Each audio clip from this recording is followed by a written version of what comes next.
കേരള സ്ത്രീകൾ പൊരുതി മുന്നേറിയതിന്റെ സമരചരിത്രം രേഖപ്പെടുത്തിയ ഗവേഷകയും മികച്ച പുസ്തക എഡിറ്ററും പത്രപ്രവർത്തകയും പരിഭാഷകയുമായ ആർ പാർവതി ദേവി മാഡം ഈ സെഷനിൽ പങ്കെടുക്കുന്നുണ്ട്.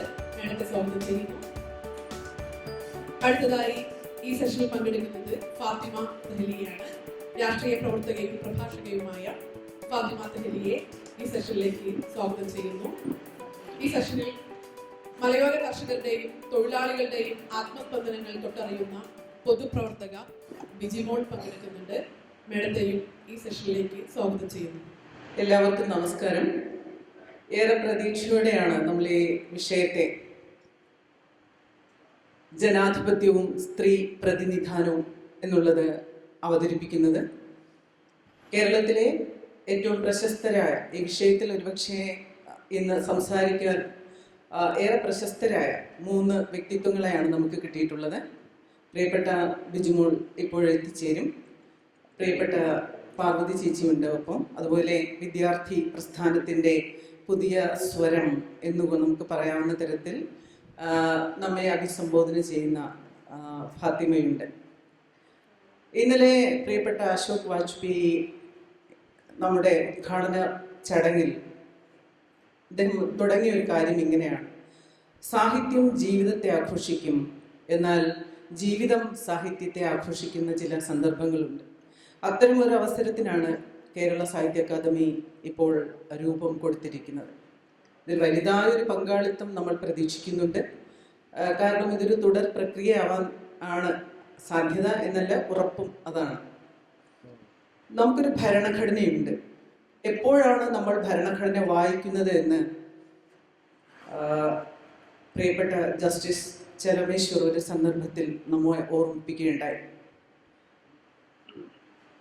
അത് ഭരണഘടന വായിക്കേണ്ട സന്ദർഭങ്ങൾ ഏത്, അതെങ്ങനെ വായിക്കണം എന്നൊക്കെയുള്ള ചർച്ച ഒരു അമേരിക്കൻ ജനാധിപത്യ വിദഗ്ധനായ ചിന്തകനായ ബോർക്കിനെ ഉദ്ധരിച്ചുകൊണ്ടാണ് അദ്ദേഹം പറഞ്ഞത്. നമുക്കിപ്പോൾ ഭരണഘടനയുണ്ടോ? ചോദ്യം ആലോചിക്കേണ്ടതാണ്.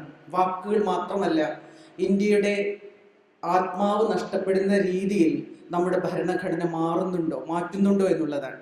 ഭരണശിലാരൂപമാണ് നമ്മുടെ മുന്നിൽ ഇന്നുള്ളത്. ഭരണഘടനയ്ക്ക് പകരം ഒരുപക്ഷെ നാളെ നമ്മൾ ഈ ഭരണശിലാരൂപത്തെ അനുസരിക്കേണ്ട ഒരു സന്ദർഭം ഉണ്ടാകും എന്ന് ചില അനുഭവങ്ങൾ നമ്മെ ബോധ്യപ്പെടുത്തുന്നുണ്ട്. ഇന്ത്യ ഈസ് ആൻ ഐഡിയ എന്നതാണ് പ്രധാനം.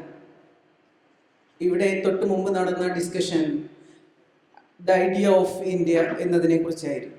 ഇന്ത്യ ഈസ് ആൻ ഐഡിയ എന്നുള്ളതുമാണ് നമ്മുടെ ഒരു ആലോചന. സ്ത്രീകളുടെ സ്ഥാനം, റെപ്രസെൻറ്റേഷൻ ഹന്ന പിക്കിങ്ങിനെ പോലെയുള്ള പഠിതാക്കൾ പലതരത്തിൽ നിർവഹിച്ചിട്ടുണ്ട്. റെപ്രസെൻറ്റേഷൻ, പ്രതിനിധാനം എന്ന് പറയുന്നത് എന്തിനെയൊക്കെ, ആരെയൊക്കെ എന്നുള്ളതാണ്, എപ്പോഴൊക്കെ എന്നുള്ളത് വളരെ പ്രധാനപ്പെട്ടതാണ്. വനിതാ സംവരണ ബിൽ പാർലമെന്റിൽ അവതരിപ്പിച്ചു കഴിഞ്ഞു. വിതൗട്ട് എനി ഡിസ്കഷൻ അവതരിപ്പിച്ചു കഴിഞ്ഞു. ഇതിൻ്റെ ഭാവി എന്ത് എന്നുള്ളത്, ഇതിൻ്റെ വർത്തമാനം എന്ത് എന്നുള്ളത് നമ്മൾ ആലോചിക്കേണ്ടതുണ്ട്. സാമൂഹിക ജനാധിപത്യത്തെക്കുറിച്ച് ഡോക്ടർ BR അംബേദ്കർ വളരെ സമർത്ഥമായി നമ്മോട് സംസാരിച്ചിട്ടുണ്ട്. ഈ സാമൂഹിക ജനാധിപത്യത്തെ ഓർക്കാനെങ്കിലുമുള്ള ഒരവസരം ഇന്ത്യയിൽ ശേഷിക്കുമോ എന്നുള്ളത് നമുക്കിതുമായി ബന്ധപ്പെട്ട് ചർച്ച ചെയ്യാം.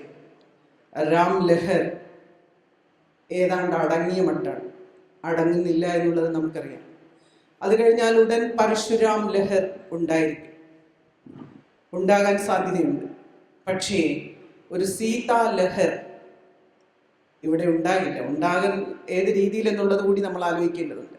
സ്നേഹലത റെഡ്ഡിയുടെ സീത സംസാരിച്ചതുപോലെ സംസാരിക്കാനുള്ള, പ്രവർത്തിക്കാനുള്ള ഒരവസരം, അങ്ങനെ ഒരു ആലോചന പോലും ഇനി ഒരു ഇന്ത്യയിൽ, നമ്മുടെ ഇന്ത്യയിൽ ഇന്ന് അവകാശപ്പെടാമെങ്കിൽ അത്തരമൊരു ഇന്ത്യയിൽ അസാധ്യമെന്ന് വരുന്ന ജനാധിപത്യ പ്രക്രിയയിലേക്കാണ് പോകുന്നത്. ഈ ജനാധിപത്യത്തിൻ്റെ ആ പേരിൽ അടങ്ങിയിരിക്കുന്ന അതിൻ്റെ ചില്ലുകൾ നമ്മെ മുറിവേൽപ്പിച്ചുകൊണ്ടേയിരിക്കുന്നു.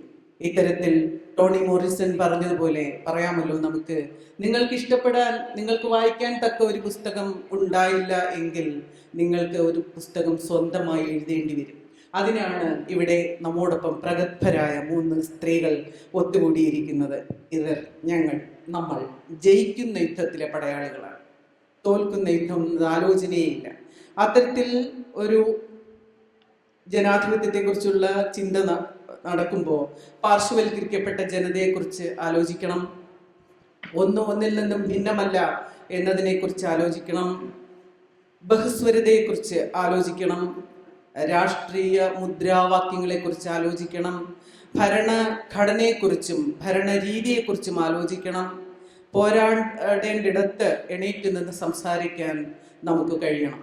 ഈ ഒരു ആമുഖത്തോടെ, ഈ ഒരു പ്രതീക്ഷയോടെ, കാലത്തിന് മുന്നേ സഞ്ചരിക്കാൻ കഴിയുന്ന ആളുകൾ നമുക്കിടയിലുണ്ട് എന്നുള്ള താല്പര്യത്തോടെ പ്രിയപ്പെട്ട ബിജിമോൾ, നേരത്തെ ഞാൻ സ്വാഗതം ചെയ്തു. ഇപ്പോൾ ബിജിമോൾ, പ്രിയപ്പെട്ട ബിജിമോളിൻ്റെ സാന്നിധ്യത്തിൽ ഒരിക്കൽ കൂടി സ്വാഗതം ചെയ്യുകയാണ്. നമുക്ക് ഇതിനെക്കുറിച്ച് വർത്തമാനം പറഞ്ഞു തുടങ്ങാം. ഞങ്ങൾ ആലോചിക്കുന്നു, ഇവിടെ ഇരിക്കുന്ന പെൺകുട്ടികൾ, സ്ത്രീകൾ, പുരുഷന്മാർ, അങ്ങനെയില്ല, ഒരു ജെൻഡർ വൈവിധ്യത്തിനെയാണ് നമ്മൾ അഭിസംബോധന ചെയ്യുന്നത്. ആ രീതിയിൽ നിങ്ങളെല്ലാവരും ഈ ചർച്ചയോട് വളരെ കാര്യമായി പ്രതികരിക്കും എന്ന വിശ്വാസത്തോടെ, ട്രസ്റ്റ് ആൻഡ് ബിലീഫ്, ഇന്ത്യയെ ആശയക്കുഴപ്പത്തിലാക്കുന്ന 2 വാക്കുകളാണ് ട്രസ്റ്റ് ആൻഡ് ബിലീഫ്.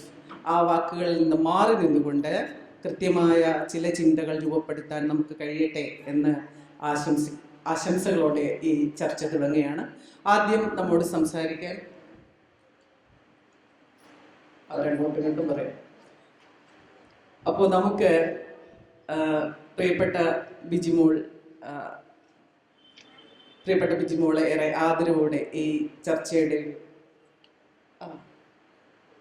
മഹിളാ സംഘത്തിൻ്റെ സംസ്ഥാന സെക്രട്ടറി കൂടിയായ, നേതൃപാടവത്തിൽ നമ്മയൊക്കെ അതിശയിപ്പിച്ചിട്ടുള്ള, നിയമസഭയിൽ എപ്പോഴും മുഴങ്ങിക്കൊണ്ടിരുന്ന ഒരു സ്വരത്തിൻ്റെ ഉടമ പ്രിയപ്പെട്ട ബിജിമോളെ ഈ ചർച്ചയിലേക്ക് സാദരം ക്ഷണിക്കുകയാണ്. ഒരു വളരെ ഗൗരവതരമായ ഒരു പ്രശ്നമാണ്. ആനുകാലികമായി ഒട്ടനവധി ഗൗരവതരമായ ചർച്ചകൾ നടന്നുകൊണ്ടിരിക്കുന്ന ഒരു കാലഘട്ടം. നമ്മുടെ രാജ്യം സ്ത്രീ സംവരണ ബില്ല് പാസാക്കി എന്ന് നമുക്ക് പറയാം. പാസാക്കി എന്നുള്ളതാണ് ശരി. എന്ത് നടപ്പാകും എന്ന ചോദ്യത്തിനാണ് ഇപ്പം നമ്മുടെ മുമ്പിൽ ഉത്തരം ഇല്ലാത്തത്. മറ്റു ബില്ലുകളിൽ നിന്നൊക്കെ വ്യത്യസ്തമായിട്ട് പാർലമെന്റിലും അസംബ്ലിയിലും സ്ത്രീ സംവരണം പാസ്സാക്കിയപ്പോൾ അതിന് 3-4 കണ്ടീഷനുകൾ കൊണ്ടുവന്നിട്ടുണ്ട്. അതിൽ ഒന്ന്, സെൻസസ് പൂർത്തിയാകണം. എന്നത് ആരംഭിക്കുമെന്നോ എന്ന് അത് അവസാനിപ്പിക്കാൻ കഴിയുമെന്നോ ഇപ്പൊ ആർക്കും അത് പറയാൻ കഴിയില്ല. കാരണം പാർലമെന്റ് തെരഞ്ഞെടുപ്പ് വരാൻ പോവുകയാണ്.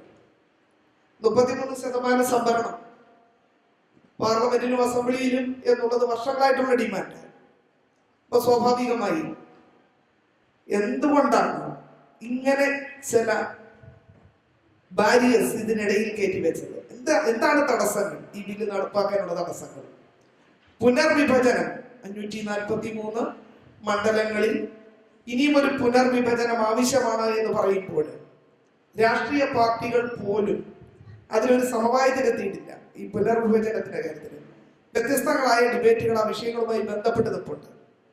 900-ലധികം സീറ്റുകളുള്ള പാർലമെന്റ് മന്ദിരമാണ് പുതിയതായി നിർമ്മിക്കപ്പെട്ടിട്ടുള്ളത് എന്ന് നമുക്കറിയാം. ഒരു ഇൻക്രീസ് വരാൻ പോകുന്ന ഗവൺമെന്റ് ഒരുപക്ഷെ പാർലമെന്റിൽ പ്രതീക്ഷിക്കുന്നുണ്ടാകണം. അപ്പൊ പുനർനിർണയം നടത്തി ജനസംഖ്യ കണക്കെടുപ്പ് പൂർത്തിയാക്കി 33% സംവരണം വരുമ്പോൾ കാര്യമായ ഈ 543-ൽ നഷ്ടമൊന്നുമില്ലാതെ ഒരു വർധനവ്, അതാണ് അവരെ പ്ലാൻ ചെയ്യുന്നതെന്നാണ് എനിക്ക് തോന്നിയത്. 28 വർഷക്കാലം കാത്തിരുന്നതിന് ശേഷം 96-ൽ അവതരിപ്പിക്കപ്പെട്ട ബില്ല് പല കാരണങ്ങളാണ്. ബില്ലിന്റെ ചരിത്രമൊന്നും പറയേണ്ട കാര്യമില്ല, നമുക്ക് എല്ലാവർക്കും അറിയാം. പല കാരണങ്ങളാൽ ഭരണഘടന ഭേദഗതിയും ഒക്കെ ആവശ്യമുള്ള ഒരു കാര്യമാണ്. പല കാരണങ്ങളാൽ നീണ്ടുപോയി. ആ നീണ്ടുപോയ വർഷങ്ങൾ നമ്മളെടുത്ത് പരിശോധിക്കുമ്പോൾ ഏതാണ്ട് 1100ഓളം വരുന്ന പാർലമെന്റ് മെമ്പർമാർ സ്ത്രീകൾ ഇതിനോടൊക്കെ പാർലമെന്റിൽ എത്തേണ്ടതായിരുന്നു. 6 × 176 വെച്ച് കൂട്ടിയാൽ സ്വാഭാവികമായിട്ട് അത്ര തവണ സ്ത്രീകൾ പാർലമെന്റിലേക്ക് എത്തേണ്ടത് എന്ന് പറഞ്ഞാൽ 1100ഓളം പാർലമെന്റ് വനിതകളായ പാർലമെന്റ് മെമ്പർമാർ ഈ രാജ്യത്ത് ഉണ്ടായിരുന്നെങ്കിൽ അത് ഈ രാജ്യത്തിന് ഉണ്ടാക്കാമായിരുന്ന നേട്ടങ്ങൾ എന്താണ് എന്നുള്ളത് കൂടി പരിശോധിക്കപ്പെടേണ്ടത്. 96 മുതൽ ഒരു രാജ്യത്തിന്റെ ഭരണാധികാരികൾ അതാരും ആകട്ടെ, ദേവഗൌഡ ആകട്ടെ, മൻമോഹൻ സിംഗ് ആകട്ടെ, എക്സ് ഓർ വൈ ആരുമാകട്ടെ, അവരൊക്കെയും പരിശ്രമിച്ചിട്ട് വനിതാ സംവരണ ബില്ല് പാർലമെന്റിലും അസംബ്ലിയിലും കൊണ്ടുവരുന്നതിന് വേണ്ടി അത് നടപ്പാക്കാൻ വീണ്ടും കാലതാമസം ഉണ്ടാകുകയാണ്. ഇപ്പൊ 2024 നമ്മുടെ രാജ്യം ഒരു പാർലമെന്റ് തെരഞ്ഞെടുപ്പിലേക്ക് പോകുന്നു. ആ തെരഞ്ഞെടുപ്പിൽ നമുക്കറിയാം അത് നടപ്പാക്കാനായിട്ട് പോകുന്നില്ല. അതിന്റെ കാര്യകാരണങ്ങൾ അതിൽ തന്നെ ഉൾപ്പെടുത്തിയിട്ടുണ്ട്. നീതി കിട്ടിയോ എന്ന ചോദ്യത്തിന് നീതി കിട്ടി എന്നും, കിട്ടിയില്ലേ എന്ന ചോദ്യത്തിന് കിട്ടിയില്ല എന്നും പറയുന്നു. എത്രയോ പതിറ്റാണ്ടുകളായിട്ട്, അതിപ്പോ ഇന്ത്യയിലെ സ്ത്രീകളുടെ അവസ്ഥ മാത്രമാണെന്നൊന്നും ഞാൻ പറയുന്നില്ല. ലോക രാജ്യങ്ങളെ എടുത്തു നോക്കിക്കഴിഞ്ഞാൽ ആദ്യമായി നോമിനേഷൻ കൊടുക്കണമെങ്കിൽ നമുക്ക് ആദ്യം വേണ്ടത് വോട്ടേഴ്സ് ലിസ്റ്റിൽ ഒരു പേരാണ്. പല രാജ്യങ്ങളിൽ ഇപ്പോഴും വോട്ടേഴ്സ് ലിസ്റ്റിൽ പേരില്ലാത്ത സ്ത്രീകളാണ് കൂടുതലും. പല രാജ്യങ്ങളിലും ഉണ്ട്. 1902 മുതലുള്ള ഒരു 20 വർഷക്കാലം എടുത്ത് പരിശോധിച്ചാൽ ആ 20 വർഷക്കാലത്തിനുള്ളിൽ ഏതാനും ചില രാജ്യങ്ങൾ മാത്രമാണ് സ്ത്രീകൾക്ക് വോട്ടവകാശം കൊടുത്തിരുന്നത്. 1902 മുതൽ ഇങ്ങോട്ടുള്ള കണക്കുകൾ നമ്മൾ എടുത്ത് പരിശോധിക്കുമ്പോൾ അതിനേക്കാളൊക്കെ എത്രയോ മുമ്പേ സ്ത്രീകളുടെ വോട്ടവകാശവുമായി ബന്ധപ്പെട്ട ചർച്ചകൾ നടക്കുക. സ്ത്രീകളുടെ വോട്ടവകാശം പോലും ഇല്ലാതിരുന്ന സ്ത്രീകളെ സംബന്ധിച്ചിടത്തോളം ഒരു വോട്ടവകാശം എന്നുള്ളതായിരുന്നു ആദ്യത്തെ ഒരു പ്രധാന കടമ. ആ കടമയെ അതിജീവിക്കാനായിട്ട് ആ കാലഘട്ടത്തിൽ ജീവിച്ചിരുന്ന ധീരവനിതകൾ നടത്തിയ പ്രബലമായ പോരാട്ടങ്ങളുടെ ഭാഗമായിട്ടാണ് യഥാർത്ഥത്തില് വോട്ടവകാശം ഈ ഭൂമിയിൽ ജീവിക്കുന്ന സ്ത്രീകൾ എന്ന് പറഞ്ഞാൽ മനുഷ്യന്റെ പട്ടികയിൽ ഉൾപ്പെടാതിരുന്ന സ്ത്രീകളെ മനുഷ്യന്റെ പട്ടികയിലേക്ക് ഉൾക്കൊള്ളിക്കുന്നതിന് നമ്മുടെ പൂർവികർ നടത്തിയ ഒരു വലിയ ത്യാഗോജ്ജലമായ സമരമുണ്ട്. UK വോട്ടവകാശത്തിന് വേണ്ടി സ്വന്തം ജീവൻ ബലി കൊടുത്തയാളാണ് എമിലിയെ ഓർക്കാതെ പോകാൻ പറ്റിയല്ല. സ്ത്രീ പ്രാതിനിധ്യ നിയമം സംബന്ധിച്ച്, അതിന്റെ പ്രാതിനിധ്യം സംബന്ധിച്ച് ലോകത്ത് എവിടെ ചർച്ചയുണ്ടായാലും വോട്ടവകാശത്തിന് വേണ്ടി സ്വന്തം ജീവൻ, അതൊരു വലിയ സമരമാണ്. വലിയ മുന്നേറ്റങ്ങൾ എല്ലാ കാലഘട്ടത്തിലും ഈ മുന്നേറ്റങ്ങൾ ഉണ്ടായിട്ടുണ്ട്, ഐക്യമുണ്ടായിട്ടുണ്ട്, വലിയ സമരങ്ങൾ ഉണ്ടായിട്ടുണ്ട്. തങ്ങളുടെ കാലഘട്ടത്തിൽ അത് നടപ്പാകില്ല, അല്ലെങ്കിൽ തങ്ങൾ ഇതിന്റെ ഗുണഭോക്താക്കളായി വരില്ല എന്ന ഉത്തമ ബോധ്യമുള്ളപ്പോഴും വോട്ടവകാശത്തിന് വേണ്ടി പോരാടിയ ആളുകളെ നമുക്കൊരിക്കലും മറന്നു പോകാൻ കഴിയില്ല. സ്വാതന്ത്ര്യ സമര കാലഘട്ടത്തിൽ തന്നെ സരോജിനി നായിഡു അടക്കം ഒട്ടനവധി ആളുകൾ അവരെ ബ്രിട്ടീഷ് ഗവൺമെന്റിന് കൊടുത്ത അപേക്ഷയിൽ അവർ പറഞ്ഞു, ഈ രാജ്യം സ്വതന്ത്രമായി, വലിയ ഫൈറ്റ് നടക്കുകയാണ്, സ്വാതന്ത്ര്യ സമരത്തിന്റെ വലിയ ഫൈറ്റുകൾ നടക്കുമ്പോൾ അവർ പറഞ്ഞു, ഈ രാജ്യം സ്വതന്ത്രമായി അധികാരത്തിലേക്ക് എത്തിച്ചേരുമ്പോൾ ഞങ്ങൾ കൂടി നിങ്ങളുടെ ഒപ്പം ഉണ്ടാകണമെന്ന ഉറപ്പാണ് അവര് നിവേദനത്തിലൂടെ ബ്രിട്ടീഷ് ഗവൺമെന്റിനോട് ആവശ്യപ്പെടുന്നത്. സ്ത്രീകൾ മാറ്റി നിർത്തപ്പെട്ടു പോകുന്ന സാഹചര്യം ഉണ്ടാകരുത്. കേരളത്തിൽ വ്യത്യസ്തമാണ്, സാഹചര്യങ്ങളിൽ കുറച്ച് വ്യത്യാസങ്ങൾ ഉണ്ടാകാം. ഈ പ്രാതിനിധ്യം വരുമ്പോൾ കേരളം എത്ര ഭേദമാണെന്നൊന്നും നമുക്ക് പറയാൻ കഴിയില്ല. 78ഉം 24ഉം ഒക്കെ പാർലമെന്റ് ഉള്ളപ്പോൾ 12.5 മാത്രമാണ് കേരളത്തിലെ സാന്നിധ്യം, MLA-മാരുടെ സാന്നിധ്യം, വനിതകളുടെ സാന്നിധ്യം. ഒരു ഘട്ടത്തിൽ എല്ലാവരും വിചാരിച്ചത് എഡ്യൂക്കേറ്റഡ് ആയിട്ടുള്ള സ്ത്രീകൾ എത്തിച്ചേരുന്ന ഒരു ഘട്ടത്തില് സ്വാഭാവികമായി ഒരു വളർച്ച, രാഷ്ട്രീയമായ വളർച്ച കൂടി അതിനൊപ്പം ഉണ്ടാകും. എല്ലാ പുരുഷൻ ഒരു റിസർവേഷന്റെ ആവശ്യമില്ല എന്ന ഒന്നാം ഘട്ടത്തിൽ വാദിച്ചത് തെറ്റായി പോയി എന്ന പിന്നീട് അത് വാദിച്ചവർക്ക് തന്നെ തോന്നിയ സംഭവങ്ങളും ഒക്കെ ഉണ്ട്. കാരണം അങ്ങനെ സ്ത്രീകളെന്നും പരിഗണിക്കപ്പെടത്തില്ല. വളരെ അപൂർവമായി ആരെങ്കിലും ഒക്കെ 1-2 പേർ പരിഗണിക്കപ്പെട്ടാൽ ആളുകൾ എപ്പോഴും പറയും, നമ്മൾ ഈ വിഷയങ്ങൾ ഉന്നയിക്കുന്ന അവസരത്തിൽ പറയും, നിങ്ങൾ ഇന്ദിരാഗാന്ധിയെ കണ്ടില്ലേ, മമതാ ബാനർജിയെ കണ്ടില്ലേ, ഒത്തിരി ആളുകളുടെ പേരുകൾ ഇങ്ങനെ എടുത്ത് പറയും. 1-2 സ്ത്രീകൾ അവിടെയും ഇവിടെയുമായി വലിയ ഫൈറ്റ് നടത്തി. അതിന് മറ്റെന്തെങ്കിലുമൊക്കെ സാമൂഹിക രാഷ്ട്രീയ കാരണങ്ങളാൽ അധികാര തലങ്ങൾ എത്തിയിട്ടുണ്ട് എങ്കിൽ അവരുടെ പേര് പറഞ്ഞ് നിങ്ങൾക്ക് അവരെ പോലെ ആയിക്കൂടെ, അതിനുവേണ്ടി ആകണമെന്നൊക്കെയുള്ള ആഗ്രഹം ആളുകൾക്ക് ഉണ്ടായെങ്കിൽ പോലും അതിനുള്ള സാഹചര്യങ്ങൾ പലപ്പോഴും അനുകൂലമായി എന്ന് വരില്ല. ഒരു ഘട്ടത്തിൽ നമ്മൾ അറിയാം 33% സംവരണം വനിതകൾക്ക് പഞ്ചായത്തിൽ, ത്രിതല പഞ്ചായത്തുകളിൽ നടപ്പിലാക്കിയപ്പോൾ വലിയ വിമർശനങ്ങൾ ഉണ്ടായി. പിൻസി ഡ്രൈവിംഗ് ആണ്, ഇതൊന്നും നടക്കാൻ പോകുന്നില്ല. നിങ്ങൾ സാമൂഹികമായി രാഷ്ട്രീയമായി നിങ്ങൾ വളരണം, നിങ്ങൾ ചിന്തിക്കുന്നവരാകണം, രാഷ്ട്രീയം പഠിക്കുന്നവരാകണം. ഇതൊന്നുമില്ലാതെ, ഇതിനുള്ള തയ്യാറെടുപ്പുകളൊന്നുമില്ലാതെ ഈ ത്രിതല പഞ്ചായത്തുകളിലേക്ക് സ്ത്രീകൾ എത്തിച്ചേർന്നാൽ പഞ്ചായത്തുകളുടെ ഭരണം എന്താകുമെന്നൊക്കെ രൂപത്തിലുള്ള വലിയ വിമർശനങ്ങൾ ഉണ്ടായി. നമുക്കറിയാം പിന്നീടുണ്ടായ അനുഭവങ്ങൾ. തുടക്കത്തിൽ ഭയപ്പെട്ടു നിന്ന ആളുകളൊക്കെയും എത്ര സമർത്ഥമായി, എത്ര മനോഹരമായിട്ട് ആ കാര്യങ്ങളൊക്കെ എത്ര ഭംഗിയായിട്ട് ചെയ്യുന്നതിന് നമ്മൾ സാക്ഷ്യം വഹിച്ച ആളുകളാണ്. സ്വാഭാവികമായി അവസരങ്ങൾ ലഭ്യമായാൽ ഒരു കുടുംബം നന്നായി കൊണ്ടുപോകാൻ നോക്കാൻ അറിയാമെങ്കിൽ, കുടുംബത്തിന്റെ ഒരു ബഡ്ജറ്റ് വേണ്ടവണ്ണം പ്ലാൻ ചെയ്യാൻ അറിയാമെങ്കിൽ, നമുക്ക് ഒരു രാജ്യത്തിന്റെ ആ ബഡ്ജറ്റുകൾ തയ്യാറാക്കാനും അവതരിപ്പിക്കാനും അത് ഭംഗിയായി കൊണ്ടുപോകാനും ഒരു മികച്ച ഭരണാധികാരിയാകാനും ഒക്കെ കഴിയും. ഇപ്പൊ മികച്ച പഞ്ചായത്ത് പ്രസിഡന്റുമാരെ തെരഞ്ഞെടുക്കുമ്പോൾ മികച്ച സ്ത്രീ പഞ്ചായത്ത് പ്രസിഡന്റുമാരെ അങ്ങനെയല്ല തെരഞ്ഞെടുക്കുന്നത്. മികച്ച എല്ലാ പഞ്ചായത്ത് പ്രസിഡന്റുമാരിൽ നിന്നും മികച്ച പഞ്ചായത്ത് പ്രസിഡന്റ് എന്നുള്ള നിലയിൽ തന്നെയാണ് ആ തെരഞ്ഞെടുപ്പുകൾ നടക്കുന്നത്. ജില്ലാ പഞ്ചായത്ത് പ്രസിഡന്റ്, ഏറ്റവും മികച്ച ജില്ലാ പഞ്ചായത്ത് പ്രസിഡന്റ് കൊല്ലം ജഗദമ്മ ടീച്ചർ വനിതയാണ്. ഏറ്റവും മികച്ച പഞ്ചായത്ത് പ്രസിഡന്റുമാർ വനിതകളാണ്.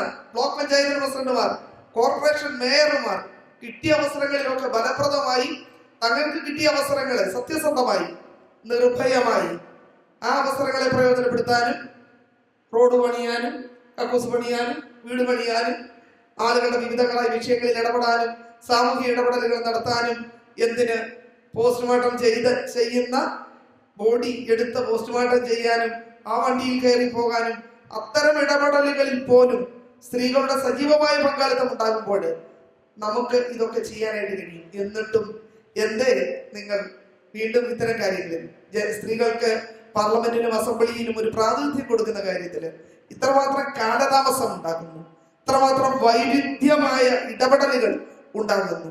സ്ത്രീ സംവരണം വന്നു എന്ന് പറയുമ്പോഴും ആ സംവരണത്തിനകത്ത് അകാലമായ കാലതാമസം ഉണ്ടാക്കുന്നതിന് വേണ്ടി ബോധപൂർവമായ ചില കാര്യങ്ങൾ അതിൽ ഉൾക്കൊള്ളിച്ചു വെക്കുന്നു. ഇന്നല്ലെങ്കിൽ നാളെ, ഒരുപക്ഷെ നീണ്ടുപോയേക്കാം, ഇന്നല്ലെങ്കിൽ നാളെ ഞങ്ങൾക്ക് അവകാശപ്പെട്ടതൊക്കെയും ഞങ്ങൾക്കും ഞങ്ങളുടെ തലമുറകൾക്കും തന്നേ മതിയാവൂ എന്നിരിക്കെ വ്യത്യസ്തമായ നിലപാടുകളോട് ശക്തമായ വിയോജിപ്പുണ്ട്.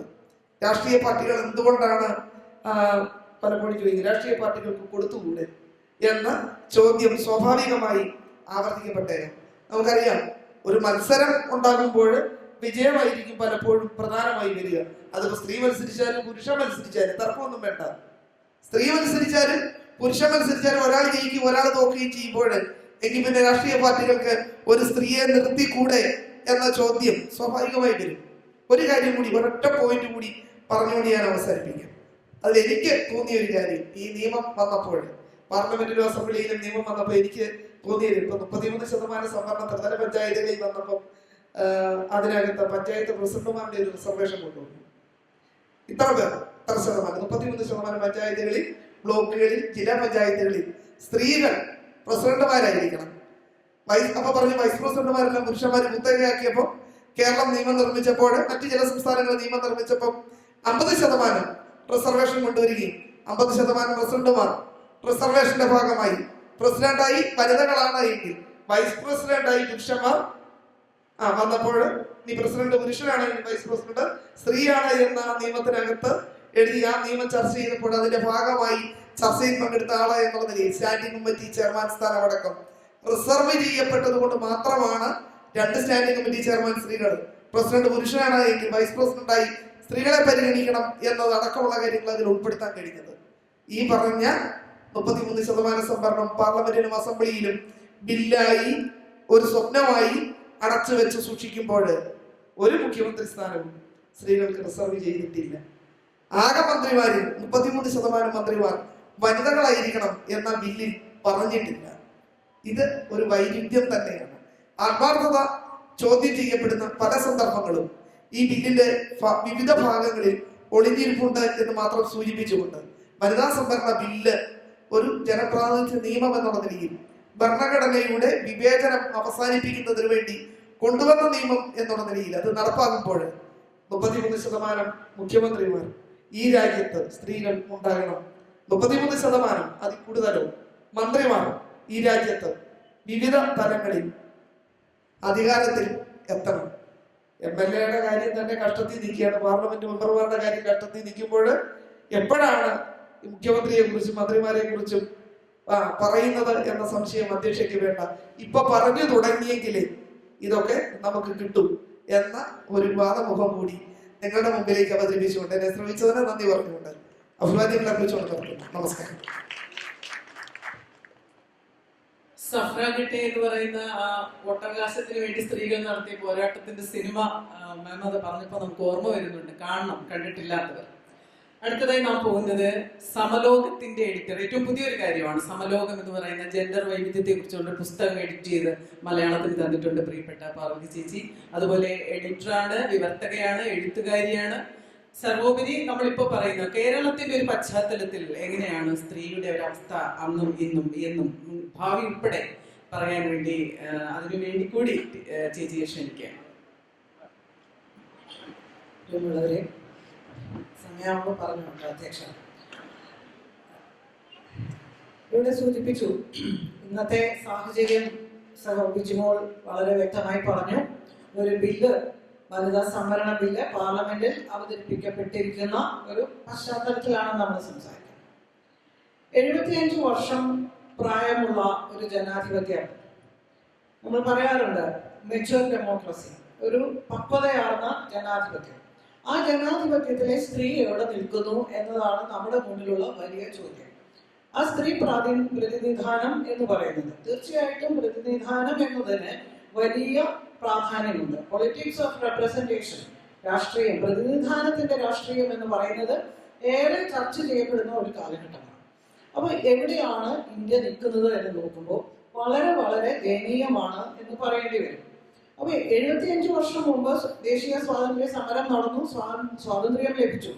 ഇന്ത്യക്ക് സ്വാതന്ത്ര്യം ലഭിക്കുന്നതിന് ഇന്ത്യയിലെ സ്ത്രീകൾ വഹിച്ച പങ്ക് ഇതൊന്നും ഈ ഒരു സദസ്സിൽ വിശദീകരിക്കേണ്ടതായിട്ടില്ല.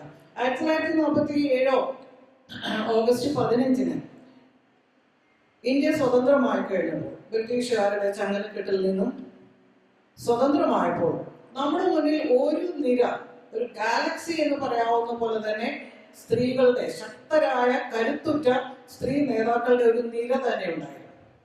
എത്ര പേരുടെ പേര് വേണമെങ്കിലും പറയാനുണ്ട്. വിജയലക്ഷ്മി പണ്ഡിറ്റാവാം, സരോജിനി നായിഡു ആകാം, ദാക്ഷായണി വേലായുധനാവാം, അക്കമ്മ ചെറിയാനാവാം, ആനി മസ്ക്രീനാവാം, അമ്മു സ്വാമിനാഥനാവാം, ക്യാപ്റ്റൻ ലക്ഷ്മി ആവാം. ഇങ്ങനെ നേരെയായിട്ട് ഏറ്റവും സമർത്ഥരായ കരുത്തുറ്റ നേതാക്കൾ. പക്ഷെ സ്വതന്ത്ര ഇന്ത്യ ഇവരെ പൂർണ്ണമായി അവഗണിക്കുകയാണ് ഉണ്ടായത്. പിന്നൊരു ഘട്ടത്തിൽ ജവഹർലാൽ നെഹ്റുവിന്റെ മകൾ കൂടിയായ ഇന്ദിരാഗാന്ധി പ്രധാനമന്ത്രിയായി എന്നത് ഒരു യാഥാർത്ഥ്യമായിരിക്കും. അപ്പോൾ അങ്ങനെ ഇന്നിപ്പോ വന്ന് നിൽക്കുന്നത് എവിടെയാണ്? ഇന്ത്യ ഇന്ന് ലോകത്ത് ലിംഗനീതിയുടെ കാര്യത്തിൽ ഏറ്റവും അപമാനകരമായ ഒരവസ്ഥയിലാണെന്നാണ് ആഗോളമായ കണക്കെടുപ്പുകൾ പറയുന്നത്. ജെൻഡർ ഇൻഡെക്സിൽ 146 രാജ്യങ്ങളിൽ 127ാമത്തെ സ്ഥാനമാണ് ഇന്ത്യക്ക്. എൻ്റെ കൂടുതൽ ഡേറ്റയിലേക്കൊന്നും ഞാൻ പോകുന്നില്ല. ഇവിടെ പറഞ്ഞതുപോലെ പാർലമെന്റിലെയും അസംബ്ലിയിലെയും പ്രതിനിധാനം അല്ലെങ്കിൽ അവിടെ എത്രയുണ്ട് എന്നതിന്റെ കണക്ക് പറഞ്ഞു. ഒരു 13% കൂടുതൽ അസംബ്ലിയിലോ കേരള അസംബ്ലിയിലോ പാർലമെന്റിലോ സ്ത്രീകൾ ഉണ്ടായിട്ടില്ല.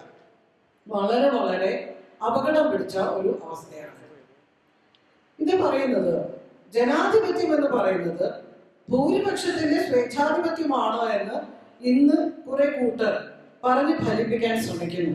നമുക്കറിയാം, ഇന്ത്യ ഒരു ലിബറൽ ജനാധിപത്യ രാജ്യമാണ്. അതിനകത്ത് സഹജമായ ദൗർബല്യങ്ങളുണ്ട്, സഹജമായ കരുത്തുമുണ്ട്. അങ്ങനെയായിരിക്കുമ്പോഴും നേരത്തെ പറഞ്ഞ ഒരു മെച്യൂർ ഡെമോക്രസി എന്ന തരത്തിൽ പക്വതയാർന്ന ഒരു ജനാധിപത്യം എന്നുള്ള നിലയ്ക്ക് നോക്കുമ്പോൾ ആ ജനാധിപത്യത്തിൽ ഭൂരിപക്ഷത്തിന്റെ സ്വേച്ഛാധിപത്യമല്ല, മറിച്ച് ബഹുസ്വരതയാണ് എന്നും എല്ലാ വിഭാഗങ്ങളുടെയും ശബ്ദം കേൾപ്പിക്കാൻ കഴിയുമ്പോൾ, അവരുടെ താല്പര്യങ്ങൾ സംരക്ഷിക്കാൻ കഴിയുമ്പോൾ, അവരുടെ പങ്കാളിത്തമുള്ളപ്പോൾ മാത്രമേ ജനാധിപത്യമാകുന്നുള്ളൂ എന്നതാണ്. ആ കാര്യത്തിലും അതും വിശദീകരിക്കാൻ നമുക്ക് സമയമില്ല, എല്ലാവർക്കും അറിയാവുന്ന കാര്യങ്ങളാണ്. ആ നിലയ്ക്ക് നോക്കുമ്പോഴും 2024 നിൽക്കുമ്പോൾ ഇന്ത്യ വളരെ വളരെ അപകടകരമായ അവസ്ഥയിലാണ്. ഇവിടെയാണ് സ്ത്രീ പ്രാതിനിധ്യത്തെ കുറിച്ച് നമ്മൾ പറയുന്നത്. അങ്ങനെ നോക്കുമ്പോൾ ഇന്ന് വന്നിരിക്കുന്ന ഈ ബില്ല് തീർച്ചയായിട്ടും ഇനിയും ഇവിടെ പറഞ്ഞു മണ്ഡല പുനർനിർണയം നടക്കണം. അതിനുശേഷം മാത്രമായിരിക്കും ഇത് 2024 തെരഞ്ഞെടുപ്പിൽ നടക്കുന്നത് നമുക്ക് പ്രതീക്ഷയില്ല. 2030 നടക്കാനുള്ള സാധ്യത കുറവാണ്. പിന്നീട് ഈ 2035 ആവുമ്പോഴേക്കും ഒരു പക്ഷേ വനിതാ സംവരണ ബിൽ നടപ്പിലാക്കിയേക്കുമായിരിക്കാം. പക്ഷെ അതെങ്ങനെയാണ് നടപ്പാക്കപ്പെടുക? യഥാർത്ഥത്തിൽ ഞാൻ ഇപ്പോൾ നിങ്ങളുടെ മുന്നിൽ വെക്കാൻ ആഗ്രഹിക്കുന്നത് വനിതാ സംവരണ ബില്ലിനേക്കാളും അപകടം ചെയ്യാൻ സാധ്യതയുള്ളതാണ് ഈ മണ്ഡല പുനർനിർണയം എന്ന കാര്യം ജനാധിപത്യ ബോധമുള്ള നമ്മൾ മനസ്സിൽ വെക്കേണ്ട ഒന്നാണ്. അതുകൊണ്ട് തന്നെ അപ്പൊ ഇന്നിപ്പോ നിൽക്കുന്ന ഈ സാഹചര്യത്തിൽ എന്തുകൊണ്ടാണ് ഈ രീതിയിൽ, നമുക്കറിയാം ജനാധിപത്യത്തിന്റെ ഒരു ആരോഗ്യം എന്ന് പറയുന്നത്, ഡെമോക്രസിയുടെ ഹെൽത്ത് ഓഫ് ഡെമോക്രസി എന്ന് പറയുന്നത്, ജനാധിപത്യത്തിന്റെ ആരോഗ്യം എന്ന് പറയുന്നത് ആ സമൂഹത്തിലെ സ്ത്രീയുടെ പദവിയുമായി ബന്ധപ്പെട്ടിരിക്കുന്നുവെന്ന് നിരവധി പഠനങ്ങൾ കാണിച്ചു തന്നിട്ടുണ്ട്. നമുക്കറിയാം പ്രകൃതിയുടെ ഒരു അത്ഭുതമാണ്. ഒരു ആൺകുഞ്ഞ് എവിടെയെങ്കിലും ജനിച്ചാൽ ഒരു പെൺകുഞ്ഞ് മറ്റൊരു ഇടത്ത് ജനിച്ചിട്ടുണ്ടാകും, അല്ലെ ഒരു പെൺകുഞ്ഞ് ജനിച്ചാൽ ഒരു ആൺകുഞ്ഞ്. കാരണം ഏകദേശം 1000 കണക്കിനാണ്. അങ്ങനെ നോക്കുമ്പോൾ ഇന്ത്യയിൽ പെൺകുട്ടികളുടെ എണ്ണം കുറവാണ്, സ്ത്രീകളുടെ എണ്ണം കുറവാണ്. പക്ഷേ കേരളത്തിൽ 1000 പുരുഷന്മാർക്ക് 1084 സ്ത്രീകളുണ്ട്. അങ്ങനെ നോക്കുമ്പോഴും സ്ത്രീകളുടെ എണ്ണം ഇവിടെ കൂടുതലാണ്.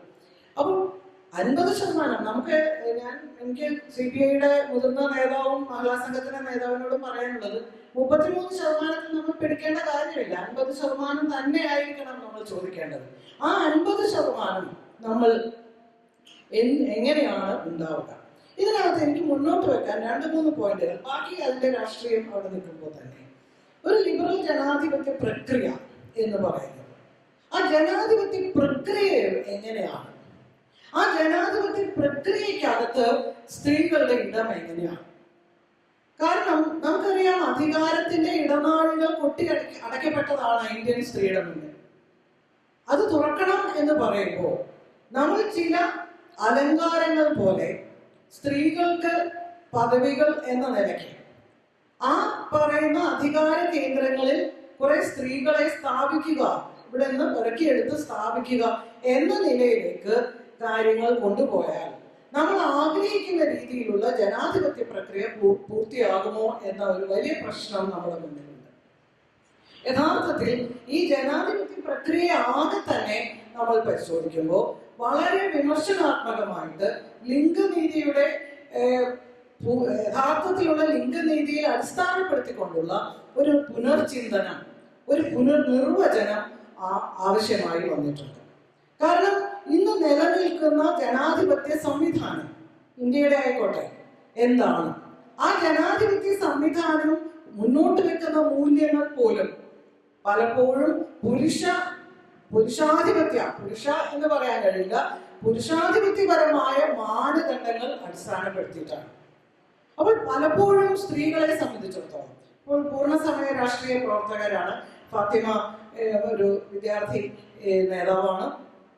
ഒരു പൂർണ്ണസമയ അല്ലെങ്കിൽ ഒരു രാഷ്ട്രീയ പ്രസ്ഥാനങ്ങളുമായി ബന്ധപ്പെട്ട് നിൽക്കുന്ന സ്ത്രീകളെ കുറിച്ച് നമുക്ക് ആലോചിച്ച് നോക്കേണ്ടി വരും. കാരണം ഒരു ജനാധിപത്യത്തിൽ, നമ്മുടെ ഇന്ത്യൻ ജനാധിപത്യത്തിൽ എന്താണ് നടക്കുന്നത്? കക്ഷി രാഷ്ട്രീയ പാർട്ടികളുണ്ട്, വിവിധ രാഷ്ട്രീയ കക്ഷികൾ തെരഞ്ഞെടുക്കുന്നു, അവരുടെ പ്രതിനിധികൾ ആണ് തെരഞ്ഞെടുപ്പിലൂടെ മുന്നോട്ട് വരുന്നത്. അങ്ങനെ വരുമ്പോൾ ഈ പറയുന്ന സംവിധാനം, നമ്മുടെ നിലനിൽക്കുന്ന രാഷ്ട്രീയ സംവിധാനവും നിലനിൽക്കുന്ന ജനാധിപത്യ സംവിധാനവും എത്രമാത്രം സ്ത്രീകളെ ഉൾക്കൊള്ളുന്നുണ്ട് ഒരു പൊതുസമൂഹത്തിൽ?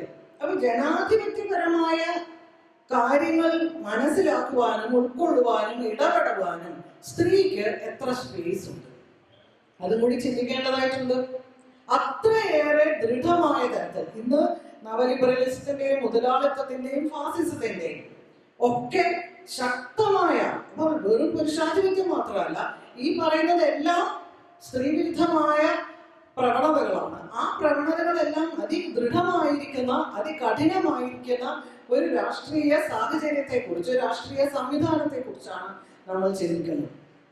ഒരാൾക്കൊരു പൊതു പ്രവർത്തകയായി മാറാൻ, ഒരു പൊതു രാഷ്ട്രീയ പ്രവർത്തകയായി മാറാൻ ഒക്കെ എന്തൊക്കെ സാഹചര്യങ്ങൾ വേണം?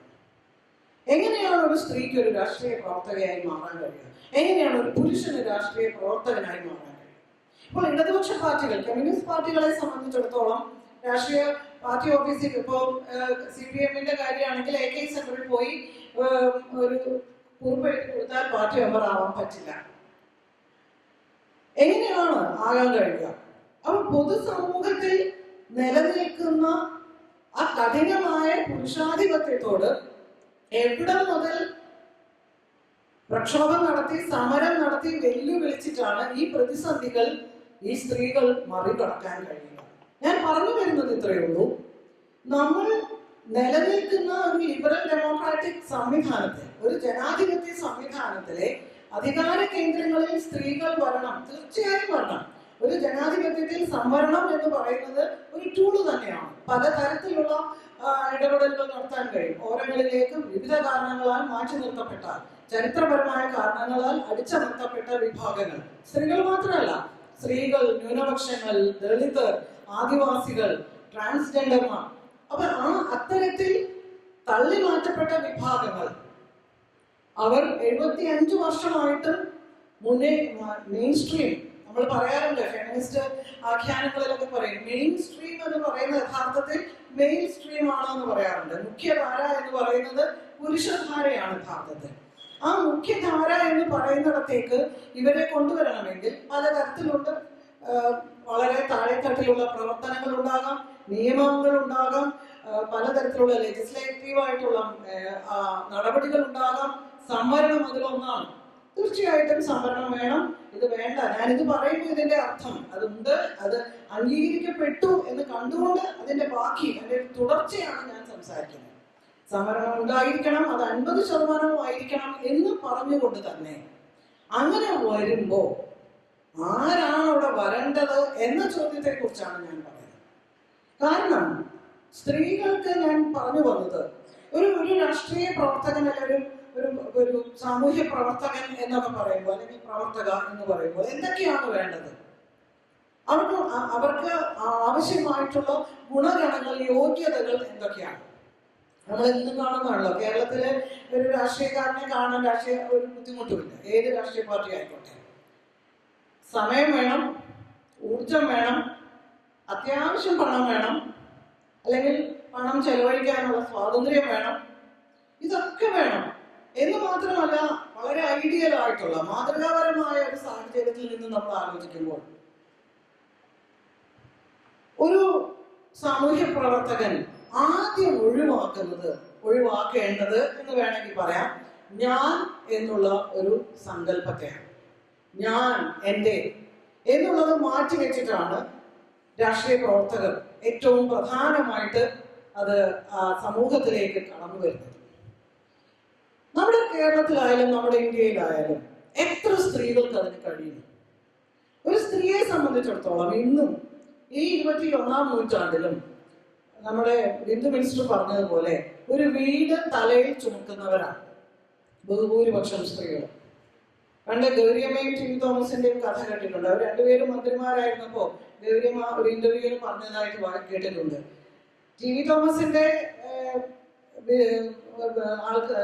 കാണാൻ വരുന്നവർക്കും എന്നെ കാണാൻ വരുന്നവർക്കും ചായ ഉണ്ടാക്കി കൊടുക്കണം എന്ന്. അപ്പൊ ഇത് വളരെ ലളിതമായി പറയുമ്പോഴും കുടുംബം എന്ന് പറയുന്ന ആ ഒരു വലിയ ഒരു ഇൻസ്റ്റിറ്റ്യൂഷൻ നിലനിൽക്കുന്നിടത്തോളം, അപ്പൊ ഞാൻ പറഞ്ഞു വരുന്നത് ജനാധിപത്യ പ്രക്രിയയിൽ സ്ത്രീകളുടെ പ്രതിനിധാനത്തെ കുറിച്ച് പറയുമ്പോൾ നമ്മൾക്ക് കുടുംബം എന്ന് പറയുന്ന സ്ഥാപനത്തിന്റെ ജനാധിപത്യവൽക്കരണത്തെ കുറിച്ച് സംസാരിക്കാതെ നമുക്ക് പൂർണ്ണമായ അർത്ഥത്തിൽ ജനാധിപത്യത്തിൽ സ്ത്രീയുടെ പ്രതിനിധാനം അസാധ്യം തന്നെയാണ്. തീർച്ചയായിട്ടും ഒരു സംവരണത്തിന്റെ അടിസ്ഥാനത്തിൽ നമുക്ക് സ്ത്രീകളെ എടുത്തു വെക്കാൻ കഴിയും. പക്ഷേ ഒരു കാര്യം കൂടി, ഈ രാഷ്ട്രീയ പ്രസ്ഥാനങ്ങളായാലും ഏത് രാഷ്ട്രീയമായിക്കോട്ടെ, പ്രത്യേകിച്ചും ഏത് തരത്തിലുള്ള, കേരളത്തിൽ മാത്രമല്ല ഞാൻ ഉദ്ദേശിക്കുന്നത്, ഏത് രാഷ്ട്രീയ പാർട്ടി ആയാലും രാഷ്ട്രീയ പ്രസ്ഥാനങ്ങളായാലും അതിലൂടെ വരുന്ന സ്ത്രീകൾ എന്ന് പറയുമ്പോൾ അവർക്ക് ചോദ്യം ചെയ്യേണ്ടി വരുന്നത് എന്തിനൊക്കെയാണ്? അപ്പോൾ അവർ തുടങ്ങുന്ന ചോദ്യം ചെയ്യൽ ഒരു സ്ത്രീ എന്നുള്ള നിലയ്ക്ക് സമൂഹം അവളിൽ നിന്ന് പരിചരണവും മറ്റു തരത്തിലുള്ള സേവനങ്ങളും പ്രതീക്ഷിക്കുമ്പോൾ അതിനെ മറികടന്നുകൊണ്ട്, അതിനെ വേണ്ട എന്ന് വെച്ചുകൊണ്ട് അതിനെ മറികടന്നുകൊണ്ട് സമൂഹത്തിലേക്ക് ഇറങ്ങി വരികയാണ്. സമൂഹത്തിലേക്ക് ഇറങ്ങി വരുമ്പോൾ ഈ പറയുന്ന രാഷ്ട്രീയ പാർട്ടികളിലെ പുരുഷാധിപത്യത്തെ ചോദ്യം ചെയ്യേണ്ടി വരും. അത് കഴിഞ്ഞ് ഈ പറയുന്ന അധികാര ഘടനയുടെ ചോദ്യം ചെയ്യേണ്ടി വരും. പക്ഷേ ഇങ്ങനെ ചോദ്യം ചെയ്യുന്ന സ്ത്രീകൾ തന്നെയാണോ കടന്നു വരാറുള്ളത്? ഇപ്പോൾ BJP, ഞാൻ പേരെടുത്ത് പറയാൻ ആഗ്രഹിക്കുന്നു, ഇപ്പോൾ BJP ഉൾപ്പെടെയുള്ള രാഷ്ട്രീയ പാർട്ടികൾ, വലതുപക്ഷ വർഗീയ ഐഡിയോളജിയിൽ വിശ്വസിക്കുന്ന രാഷ്ട്രീയ പാർട്ടികൾക്ക് ഒരു പക്ഷേ സ്ത്രീകളെ കുറച്ചുകൂടി കൂടെ നിൽക്കാൻ കഴിയും. കാരണം അവിടെ ചോദ്യം ചെയ്യലുകളില്ല, അവിടെ അട്ടിമറികളില്ല. ഒരു പുരുഷാധിപത്യ സമൂഹത്തിലെ സ്ത്രീവിരുദ്ധമായിട്ടുള്ള നിലനിൽക്കുന്ന സ്റ്റാറ്റസ് കോ, ആ വ്യവസ്ഥിതിയെ യാതൊരു തരത്തിലും ചോദ്യം ചെയ്യാതെ, ആ വ്യവസ്ഥിതിയെ അതേപോലെ തന്നെ നിലനിർത്തിക്കൊണ്ട്, ആ വ്യവസ്ഥിതിയുടെ മൂല്യങ്ങൾ എത്ര സ്ത്രീവിരുദ്ധമാണെങ്കിലും അത് അംഗീകരിച്ചുകൊണ്ട് അവരെ ഒപ്പം നിർത്തുകയാണ് ചെയ്യുന്നത്. ഇവിടെ ആണ് ഒരു തരം പൊടിയിടൽ അല്ലെങ്കിൽ പുറമേയുള്ള ഒരു നിറം പൂശലായിട്ട് സ്ത്രീകളുടെ പ്രതിനിധാനം മാറുന്നത്. അപ്പോൾ സ്ത്രീകൾ എന്നുള്ള നിലയ്ക്ക് നമ്മൾ ചിന്തിക്കുമ്പോൾ ഈ സാമൂഹ്യ വ്യവസ്ഥയിൽ ഇന്ന് നിലനിൽക്കുന്ന പുരുഷാധിപത്യ സമൂഹത്തിന്റെ സ്ത്രീവിരുദ്ധമായ എല്ലാത്തിനെയും ചോദ്യം ചെയ്യുകയും വെല്ലുവിളിക്കുകയും മാറ്റത്തിനായി ശ്രമിക്കുകയും വലിയ തരത്തിലുള്ള വിപ്ലവകരമായി തന്നെയുള്ള മാറ്റത്തിലേക്ക് പ്രസ്ഥാനങ്ങളെ, അധികാര ഘടനയെ, പാർലമെന്റിനെ, അസംബ്ലിയെ ഒക്കെ കൊണ്ടുപോകണമെങ്കിൽ അത്തരത്തിലുള്ള കാഴ്ചപ്പാടും ദർശനവും പ്രത്യയശാസ്ത്രവും ഇല്ലെങ്കിൽ ഈ വരുന്ന അധികാര കേന്ദ്രങ്ങളിൽ എടുത്തു വെക്കപ്പെടുന്ന സ്ത്രീകൾ എന്തു മാറ്റമാണ് ഇവിടെ ഉണ്ടാക്കുക എന്നത് നമ്മൾ ആലോചിക്കേണ്ടതായിട്ട് വരും. ഏറ്റവും പ്രധാനപ്പെട്ട സംഗതി കടന്നു വന്നു കഴിഞ്ഞു, കുടുംബത്തിന് ബദൽ ഉണ്ടോ കേരളത്തിൽ? വെക്കാൻ കഴിയുമോ? ബദൽ എന്നത് ഒരു പുരോഗമന ദർശനമാണ്, അത് പ്രായോഗികവുമാണ്. പ്രായോഗികതയുമാണ്. നമുക്ക് ഫാത്തിമയുടെ ഇക്കാര്യങ്ങളെ പറ്റി തുറന്നു ചോദിക്കാം. ഒരു വിദ്യാർത്ഥി നേതാവെന്ന നിലയിൽ, ഒരു പെൺകുട്ടി എന്ന നിലയിൽ ഫാത്തിമ കടന്നു ചെല്ലുന്ന, അഭിമുഖീകരിക്കുന്ന സന്ദർഭങ്ങൾ നമ്മൾ കണ്ടുകൊണ്ടിരിക്കുകയാണ്, പൊതുസമൂഹം കണ്ടുകൊണ്ടിരിക്കുകയാണ്. MSF, അതെ, ഇല്ല, അതുകൊണ്ടാണ് ഞാനത് ആയിരുന്നു പറയാത്തത്. അപ്പൊ പറയുന്നതുകൊണ്ട് കുഴപ്പമൊന്നുമില്ല, തുറന്നു പറയാം. എന്തൊക്കെയാണ് ഞങ്ങളെല്ലാവരും വളരെ ആകാംക്ഷയോടെ കേൾക്കാൻ ആഗ്രഹിക്കുന്നത് ഫാത്തിമയുടെ തുറന്ന ഒരു സംസാരമാണ്. ഇതിലെല്ലാം വരുമെന്ന് ഞാൻ വിചാരിക്കുന്നു. കുടുംബം, ജനാധിപത്യം, ഒരു സമഗ്ര വീക്ഷണം. ഫാത്തിമ. എല്ലാവർക്കും നമസ്കാരം. ഇവിടെ ഇരിക്കുന്ന സീനിയേഴ്സ് ആയിട്ടുള്ള ആളുകളുടെ സംസാരത്തിനിടയിൽ എന്നോട് എൻ്റെ അനുഭവവുമായി ബന്ധപ്പെട്ടിട്ടുള്ള ഒരു സംസാരം നടത്താനാണ് ആവശ്യപ്പെട്ടത്. ആദ്യം തന്നെ പറയട്ടെ, ജനാധിപത്യവും സ്ത്രീ പ്രാതിനിധ്യവും എന്നുള്ള ചർച്ച യഥാർത്ഥത്തില് ഒരു ചോദ്യചിഹ്നം പോലെ നമ്മൾ പലപ്പോഴും സംസാരിക്കാറുണ്ട്. പക്ഷെ അതൊരു ഇൻകംപ്ലീറ്റ് വേർഷൻ ആയിട്ടാണ് അവസാനിക്കാറുള്ളത്. കാരണം റിസൾട്ട് എപ്പം എന്ന് ചോദിച്ചാൽ അതൊരു കൺഫ്യൂഷനിൽ നിൽക്കുകയാണ്. അതിന് ഞാൻ കുറെ ആലോചിച്ചപ്പോൾ എനിക്ക് തോന്നിയ ഒരു കാര്യം, നമ്മൾ ആദ്യം എടുക്കേണ്ട വാക്ക് ജനാധിപത്യം എന്നുള്ളതാണ്. അതിന് ഭയങ്കര ഫാൻസിഫുൾ ആയിട്ട് വലിയ പൊടിപ്പും തൊങ്ങലും ഒക്കെ വെച്ച് അവതരിപ്പിക്കുന്ന ഒരു സമൂഹത്തിലാണ് നമ്മൾ ജീവിക്കുന്നത്. The real essence of democracy, ജനാധിപത്യത്തിന്റെ ശരിക്കുമുള്ള സത്ത, അത് അനുഭവിക്കാൻ നമ്മൾക്ക് ഓരോരുത്തർക്കും സാധിക്കുന്നുണ്ടോ എന്നുള്ള ചോദ്യം കൂടി ഞാൻ നിങ്ങളുടെ മുമ്പിലേക്ക് വെക്കുകയാണ്. ഏറ്റവും സരസമായ ഭാഷയിൽ എല്ലാവരും പറയുന്നത് ജനങ്ങളുടെ ആധിപത്യമാണ് ജനാധിപത്യം. അതിന്റെ ഈറ്റില്ലവും പോറ്റില്ലവുമായിട്ടുള്ള രാജ്യമാണ് ഇന്ത്യ. നമുക്കൊരു എഴുതപ്പെട്ട ഏറ്റവും വിശാലമായിട്ടുള്ള ഭരണഘടന ഉള്ളത് കൊണ്ട് തന്നെ നമ്പർ 1 ഡെമോക്രാറ്റിക് കൺട്രി എന്ന് ചോദിച്ചാൽ ഇന്ത്യയെ നമ്മൾ കാണിച്ചു തരും. പിന്നെ അതിനോടൊപ്പം നമ്മൾ പറയുന്നത് ഇവിടുത്തെ ഇലക്ട്രൽ പ്രോസസ്സാണ്, ഈ തെരഞ്ഞെടുപ്പ് രീതികളാണ്. പക്ഷേ ഇന്ന് നമ്മൾ റിസർവേഷനെ കുറിച്ചൊക്കെ ചർച്ച ചെയ്യുമ്പോഴും ഈ ജനാധിപത്യം എന്ന് പറഞ്ഞ വസ്തുതയ്ക്ക് എത്രമാത്രം നമ്മളോട് നീതി പുലർത്താൻ സാധിച്ചിട്ടുണ്ട് എന്നുള്ള ചോദ്യം വളരെ പ്രസക്തമാണ്. കാരണം 1946 പണ്ഡിറ്റ് ജവഹർലാൽ നെഹ്റു കോൺസ്റ്റിറ്റ്യൂവന്റ് അസംബ്ലിയുടെ റെസൊല്യൂഷൻ കൊണ്ടുവരുമ്പോൾ 8 റെസൊല്യൂഷൻ ആയിരുന്നു അത്. അതില് 3 യഥാർത്ഥത്തില് ഈ നാട്ടിലെ ജനങ്ങളെ കുറിച്ചായിരുന്നു. ബാക്കിയൊക്കെ ഈ രാജ്യം എങ്ങനെയാണ്, ഇവിടുത്തെ സ്ട്രക്ചർ എങ്ങനെയാണ്, നമ്മുടെ സോവറിൻ കൾച്ചർ എങ്ങനെയാണ് എന്നുള്ളതിനെ കുറിച്ചാണ്. പക്ഷെ 3 അതായത് 3, 4, 5 ഈ 3 യഥാർത്ഥത്തിൽ ഇവിടെയുള്ള ജനങ്ങളെ കുറിച്ചായിരുന്നു. അതിൽ ഒന്നാമത്തെ കാര്യം ഏറ്റവും പ്രസക്തമായിട്ടുള്ളതാണ്. അതിൽ പറയുന്നത് the power of this nation flows from the people of this country. അതായത് ഈ നാട്ടിലെ അധികാരം ജനങ്ങളിൽ നിന്ന് ഒഴുകണം എന്നുള്ളത്. രണ്ടാമത്തെ കാര്യം നമ്മളൊക്കെ നമ്മളുടെ ഭരണഘടനയുടെ ആമുഖത്തിലൊക്കെ പറയുന്ന കാര്യമാണ്. അതായത് ഈ നാട്ടില് നമ്മൾക്ക് നമ്മളുടെ ജസ്റ്റിസ് അല്ലെങ്കിൽ നമ്മൾ തമ്മിലുള്ള സൗഹാർദ്ദങ്ങൾ, നമുക്ക് ഈക്വൽ ഓപ്പർച്യൂണിറ്റി ഉണ്ടാകും, നമുക്ക് തുല്യമായിട്ടുള്ള നീതിക്ക് അവകാശമുണ്ട് എന്നുള്ള കാര്യങ്ങളൊക്കെ പ്രൊമോട്ടിങ് ജസ്റ്റിസ്, സോഷ്യൽ, ഇക്കണോമിക്കൽ എന്നുള്ള കാര്യങ്ങളൊക്കെ കുറിച്ച് പറയുന്നതാണ് രണ്ടാമത്തത്. മൂന്നാമത്തെ കാര്യം, ഏറ്റവും പ്രയാസം അനുഭവിക്കുന്ന കമ്മ്യൂണിറ്റിയെ, അതായത് ബാക്ക്വേർഡ് കമ്മ്യൂണിറ്റി, സ്ത്രീകള് ഉൾപ്പെടെയുള്ള ആളുകളെ അപ്ലിഫ്റ്റ് ചെയ്യുന്നതിന് വേണ്ടിയിട്ടുള്ള കാര്യങ്ങൾ നമ്മളുടെ ഈ നാട്ടില് ഉറപ്പുവരുത്തണം എന്നുള്ളതാണ്. ഇതില് ഒരു കാര്യം മാത്രമാണ് അവശേഷിക്കുന്നത്. നമുക്ക് ഒന്നുകൂടെ പറയാൻ പറ്റുന്ന കാര്യം, അത് the power of the people, the power of the nation flows from the people of this country എന്നുള്ളത്. ബാക്കി രണ്ടും യഥാർത്ഥത്തില് ഇന്ന് ഓവർ ഷേഡോ ആയിട്ട് നിൽക്കുകയാണ്.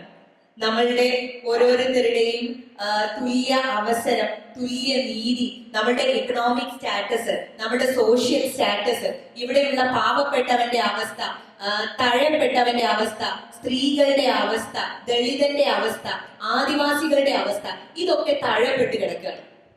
അപ്പൊ ഇങ്ങനെയുള്ള ഒരു കമ്മ്യൂണിറ്റിയിൽ നമ്മൾ എങ്ങനെയാണ് ഡെമോക്രസിയെ അഭിസംബോധന ചെയ്യേണ്ടത് എന്നുള്ള ക്വസ്റ്റ്യൻ അവിടെ നിലനിൽക്കുന്നു. അപ്പൊ നേരത്തെ മോഡറേറ്റർ സംസാരത്തിൽ സൂചിപ്പിച്ച പോലെ ഒരു ഭരണഘടനയുണ്ട് നമുക്ക്, എഴുതി വെക്കപ്പെട്ട കുറെ വാക്കുകൾ ഉണ്ട് നമുക്ക്. പക്ഷേ പ്രായോഗികമായിട്ട് ഭരണഘടനയുടെ മൂല്യങ്ങളെ സംരക്ഷിക്കാൻ, ഭരണഘടനയുടെ അന്തസ്സത്തെ സംരക്ഷിക്കാൻ പറ്റുന്ന സംവിധാനം യഥാർത്ഥത്തിൽ ഇങ്ങനെ അലിഞ്ഞ് ഇല്ലാതാകുന്ന ദൃശ്യമാണ് നമ്മൾ കണ്ടുകൊണ്ടിരിക്കുന്നത്. സ്ത്രീകളുമായി ബന്ധപ്പെട്ടിട്ട് നമ്മൾ സംസാരിക്കുകയാണെങ്കിൽ ഇപ്പൊ പ്രസക്തമായിട്ടുള്ള ചർച്ച റിസർവേഷനുമായി ബന്ധപ്പെട്ടിട്ടുള്ളതാണല്ലോ. എനിക്ക് തോന്നുന്നത് ആരും ആത്മാർത്ഥമായിട്ട് ഈ വിഷയത്തിനെ സമീപിക്കുന്നില്ല എന്നുള്ളതാണ്. പക്ക പൊളിറ്റിക്കൽ അപ്രോച്ചാണ് എല്ലാവരും നടത്തുന്നത്. ഏറ്റവും കൂടുതൽ വോട്ടേഴ്സ് സ്ത്രീകളാണ് എന്ന് നമുക്കറിയാം. രാജ്യത്തിന്റെ സ്വാതന്ത്ര്യത്തിന് ശേഷം സ്ത്രീകളുടെ പൊളിറ്റിക്കൽ പാർട്ടിസിപ്പേഷൻ കേരളത്തിലൊക്കെ വളരെയധികം കൂടിയിട്ടുണ്ട്. പക്ഷേ ഇന്ത്യയുടെ പൊളിറ്റിക്കൽ സ്ട്രക്ചർ എടുത്തു നോക്കിയാൽ ഉത്തർപ്രദേശിലും ബീഹാറും പോലെയുള്ള സംസ്ഥാനങ്ങളിൽ പൊളിറ്റിക്കൽ പാർട്ടിസിപ്പേഷൻ കേരളത്തിന്റെ അടുത്ത് നിൽക്കുന്നില്ല, ബംഗാളിന്റെ അടുത്ത് നിൽക്കുന്നില്ല. അത് എത്രയോ ചെറുതാണ്, ആളുകൾ മുന്നോട്ട് വരുന്നില്ല. ഇനി നമ്മൾ ടോട്ടലി ഈ രാജ്യത്തിന്റെ ഒരു പൊളിറ്റിക്കൽ ലെവൽ എങ്ങനെയാണ് എന്ന് നമ്മൾ പരിശോധിക്കുമ്പോൾ അത് ഉത്തർപ്രദേശിനെയും ബീഹാറിനെയും ഒക്കെ വെച്ച് നമ്മൾ പറയേണ്ടി വരും. കാരണം most of the seats are from these States. അപ്പൊ അതുകൊണ്ട് തന്നെ ആ സ്റ്റേറ്റിന്റെ അവസ്ഥയും നമ്മളുടെ സ്റ്റേറ്റിന്റെ അവസ്ഥയും ഡിഫറെന്റ് ആണ്. അവിടെയുള്ള സ്ത്രീകളുടെ അവസ്ഥയും നമ്മളുടെ അവസ്ഥയും ഡിഫറെന്റ് ആണ്.